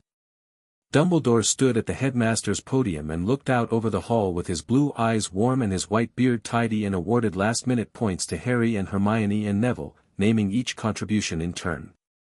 When he got to Neville, for the cool nerve and considerable strategic ability shown by Mr. Longbottom in an exceptionally demanding game of wizard's chess, the Gryffindor table exploded with a different quality of noise, because the name and the attribute were a surprise to everyone who had a fixed idea of Neville Longbottom, and Harry watched Neville's face receive the applause and saw the moment when the frequency of it hit him and the frequency of him changed slightly, permanently. Good, Harry thought. After the feast he found himself on the grounds in the last blue light of the evening, sitting on the steps by the lake with the water reflecting the castle's lit windows, and Dumbledore came and sat beside him on the steps, which was unusual and felt intentional. They sat in silence for a while. "The stone," Dumbledore said. "It was sent to Nicholas last night." His response was, a pause. Philosophical. He was ready. "Good," Harry said. "He asked about you," Dumbledore said. "He wanted me to tell you," another pause, and this one had something personal in it. "He wanted me to tell you that a good death is merely the next great adventure, and that living fully is the best preparation for it, and that he appears to have had quite a lot of both." Harry looked at the lake. "He sounds like someone worth knowing." "He was the finest alchemist of his age," Dumbledore said. "Among other things." A pause. "You made the right call. About the stone. I was less willing to see it. I had a relationship with it, with what it meant, that clouded the logic." "You had a relationship with Nicholas," Harry said. "Yes. That's different from clouded logic. That's just love making things harder." Harry glanced at him. "It doesn't make you wrong to have felt it." Dumbledore was quiet for a moment. "You're 11 years old," he said again, the same tone as in the office in December, the note of someone encountering a fact that keeps failing to match the experience. "Yes," Harry said. "I built a plan around an 11-year-old, Dumbledore said. "Around what I expected an 11-year-old to be." "The plan mostly worked," Harry said. "Just differently than you designed it." "Significantly differently," Dumbledore said, with something that was not quite dry humor and was not quite self-recrimination. "Something between them." Harry looked out at the lake, at the last light moving on the black water, at the far shore where the forbidden forest was a dark mass and the sky above it was still faintly bronze. "The prophecy," he said. "Either must die at the hand of the other. I've been thinking about that. And Voldemort has to end," Harry said. "I'm not uncertain about that. He's made too many choices, for too long, that have removed the possibility of other solutions. But I've been thinking about the method." He paused. "He's been fragmenting himself. Pieces of his soul in objects, hidden around the world, making himself unkillable by conventional means. Do you know about this?" A silence that was a different kind of confirmation. "I have theories," Dumbledore said carefully. "Horcruxes," Harry said. "I found the theory in my mother's notes, cross-referenced it with 3 sources from the inheritance vault. She was looking for it, I think, she suspected it, toward the end." He paused. "The things need to be found and destroyed before the main confrontation becomes possible." Dumbledore was very still beside him. "You've done the research." "I've started it," Harry said. "I'll need help. Your help, specifically, because you've been watching this longer than anyone." He looked at the headmaster. "I want to be part of finding them. Not because the prophecy says I have to be. Because I've looked at the shape of the problem and this is how it gets solved." Dumbledore looked at him for a long moment. "That is a commitment to years of dangerous work," he said. "I know what I'm committing to," Harry said. "Harry." Dumbledore said his name with a different weight to it, something that was not strategic. "You've had things decided for you, and demanded for you, and designed around you, for your entire life. If you want to walk away from this, from the prophecy, from the responsibility, from all of it, you would not be lesser for it. Harry listened to this. He let it be said and acknowledged properly, because Dumbledore was saying it genuinely, and genuine things deserve genuine reception. I know, Harry said. I thought about it, actually. For about 3 seconds. He almost smiled. I'm not in this because of the prophecy. I'm in this because I've looked at what Voldemort is and what he'll do if nobody stops him, and because I'm probably the best option available, and because walking away from a problem I can solve would make me someone I don't want to be. He paused. But I'm in it on my terms. Not the prophecies. Not yours. Mine. Dumbledore sat with that. The lake was darkening. Somewhere in the castle behind them, the sounds of the end-of-year feast winding down filtered through stone and glass. Your terms, he said. I'm not a piece, Harry said. I'll work with you, I'll use what you know, I'll be here. But I'll make my own choices about how and when. And if I disagree with a choice. Tell me why, Harry said. Make your case. I'll listen. But the decision is mine. Dumbledore was quiet for a long time. The lake was fully dark now, only the reflected lights of the castle moving on it, and the sky had gone deep blue with the first stars appearing. Harry could feel the old headmaster's frequency beside him, the complexity of it, the age and weight, the genuine warmth and the genuine strategic intelligence and the particular thing that was happening now, which was a man who had spent decades holding everything updating himself, carefully and painfully, around a new reality. Very well, Dumbledore said, and the words had a quality of something being permanently settled. Good, Harry said. They sat on the steps a while longer, the two of them, in the specific silence of a conversation that had said what it needed to say and was resting in the aftermath of it. The castle's frequency was warm at Harry's back, deep and familiar. The stars above the forbidden forest were coming out properly now, the kind of stars that appeared when the light had gone far enough that they could be themselves. Harry thought about Logan. He thought about Charles in his study with the late-night tea going cold, and Jean in the mental training room with her focused intensity, and Storm's garden more colorful in the 3 days after his birthday, and the kitchen with the cereal box that had started it all. He thought about the room on the 3rd floor of the mansion, the bookshelf that had been empty, the window that had shown him the grounds, the first night he'd slept somewhere that nobody could lock.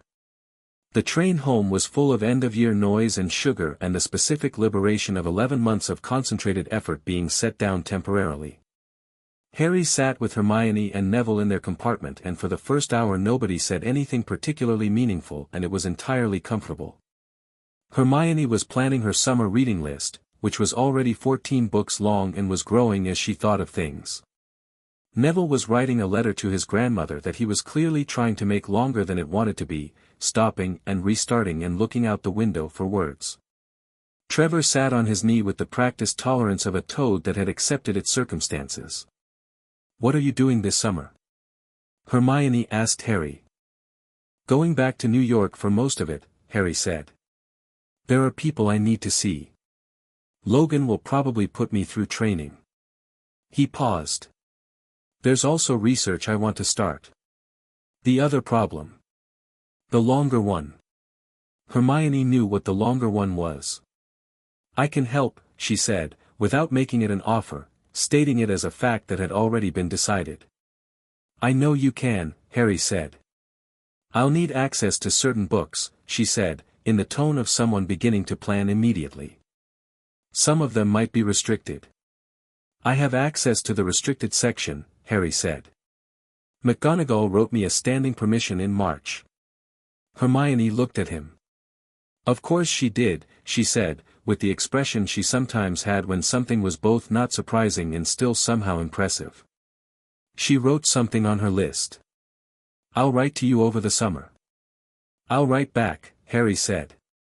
You're terrible at letters, she said. I'm thorough when I write them, Harry said. I'm just slow. Slow, she repeated, with emphasis that communicated a comprehensive position on the matter. Thorough and slow, Harry said. You can be both, Neville offered, without looking up from his letter. "Thank you, Neville," Harry said. "I have some experience with being assessed by others while minding my own business," Neville said, in the same mild tone. Ron appeared in the doorway of the compartment. He'd been in the next one with his brothers but had drifted over with the particular drift of someone who'd been planning to drift. He dropped into the available seat and produced a packet of chocolate frogs and distributed them without being asked, which was exactly the right move and was why Harry found him genuinely good company even when the complicated bits were activated. "What did Dumbledore give you?" Ron asked. "Special award or something?" "We talked," Harry said. "About next year." "What about next year?" "That it's coming," Harry said, and Ron accepted this answer with the equanimity of someone who had learned that Harry's specific economy of words usually meant the fuller version would arrive when it was ready. They played Exploding Snap for the rest of the journey, and Hermione won 4 games and was extremely measured about it, and Neville won one on a technicality that Ron disputed for 20 minutes with the warmth of someone who found the argument more enjoyable than the win would have been.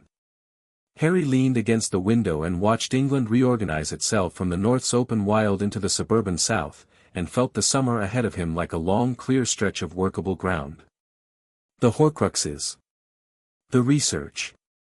The conversations with Charles and Logan that would be different from what they'd been before because he was different from what he'd been before.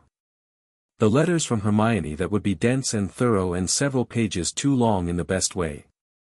Neville's greenhouse. The longer game and all its moving pieces. And Voldemort, somewhere in the world, not dead, not gone, just removed, retreating into whatever next plan the cold patient intelligence would build around the new information of what Harry Potter had turned out to be. Harry thought about what Voldemort would conclude from tonight's experience. He'd felt what Harry could do.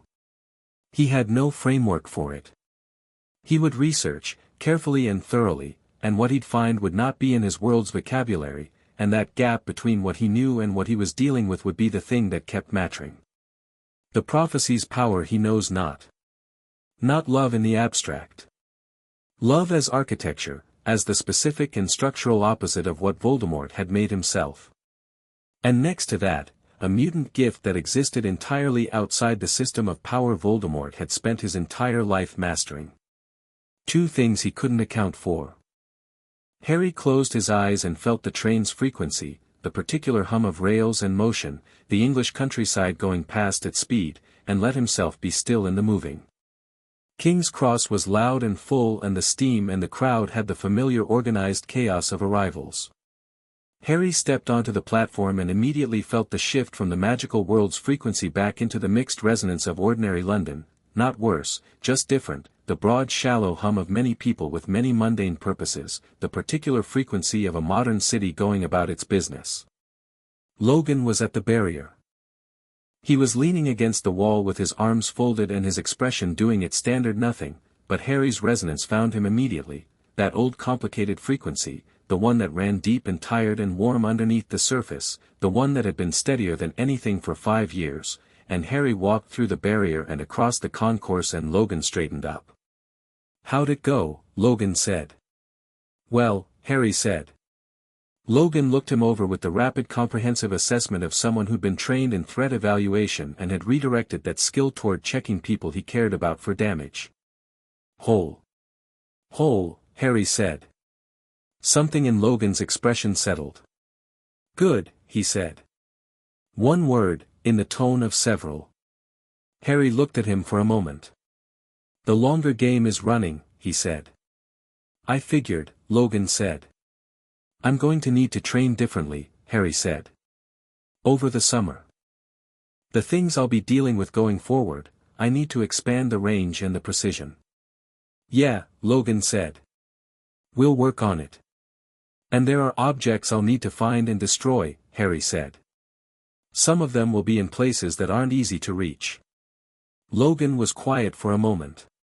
"I'll be there for those," he said, and it wasn't a question or an offer, just a statement of what was going to happen. Harry nodded. Hermione appeared at his shoulder to say goodbye. She was being collected by her parents, who were standing 20 feet away looking like people who had sent their daughter to a magical school and were still processing the reality of that, and Hermione gave them the expression of someone managing two worlds simultaneously with familiar competence. "Summer," she said to Harry. "Summer," he confirmed. "Letters." "Thorough and slow," Harry said. She looked at him with the expression that was trying not to be a smile and was not succeeding. "Right anyway," she said, and went to her parents.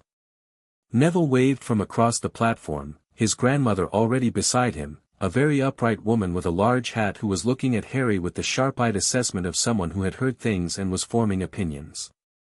Harry nodded at her and she gave a single precise nod back, the nod of someone acknowledging something they haven't yet decided to fully commit to, and steered Neville toward the exit. Harry picked up his trunk. Logan fell into step beside him. They walked out of King's Cross into the London afternoon, into the noise and the light, and Harry felt the city's frequency around him, the broad shallow hum of it, a million people in a million ordinary situations, the underground and the traffic and the Thames somewhere south running its old cold course to the sea, and above all of it, below all of it, the deep established note of who he was, both things, always, the mutant resonance and the ancient magic braided together, his mother's warmth and the protection that lived in him like something structural, the wand in his trunk in its case, the 10 months of Hogwarts settled in his bones. He was 11 years old. He was going home to New York for the summer to train with the people who had found him in a cupboard and built a family around him, and in September he was going back to the castle that had recognized his frequency on the first boat crossing. He had a complicated old man who was learning to work with him instead of around him, and a dark wizard who was going to need to fully revise his understanding of the world to have any chance against what Harry was, and who was going to fail at that revision. The game was long. The board was complicated. The stakes were everything they had always been. Harry James Potter walked into the London afternoon and did not look like someone carrying the weight of a prophecy. He looked like exactly what he was, someone who had decided what he was doing and why, who trusted the people beside him, who was not afraid of the road ahead, and who was, for the first time in his memory when he had been very small and very alone and the world had been very large and very indifferent, not afraid of anything much at all. Logan glanced at him sideways. "You're thinking loud," he said. "Sorry," Harry said. "Don't apologize," Logan said. Harry almost smiled. "Right," he said. They walked on.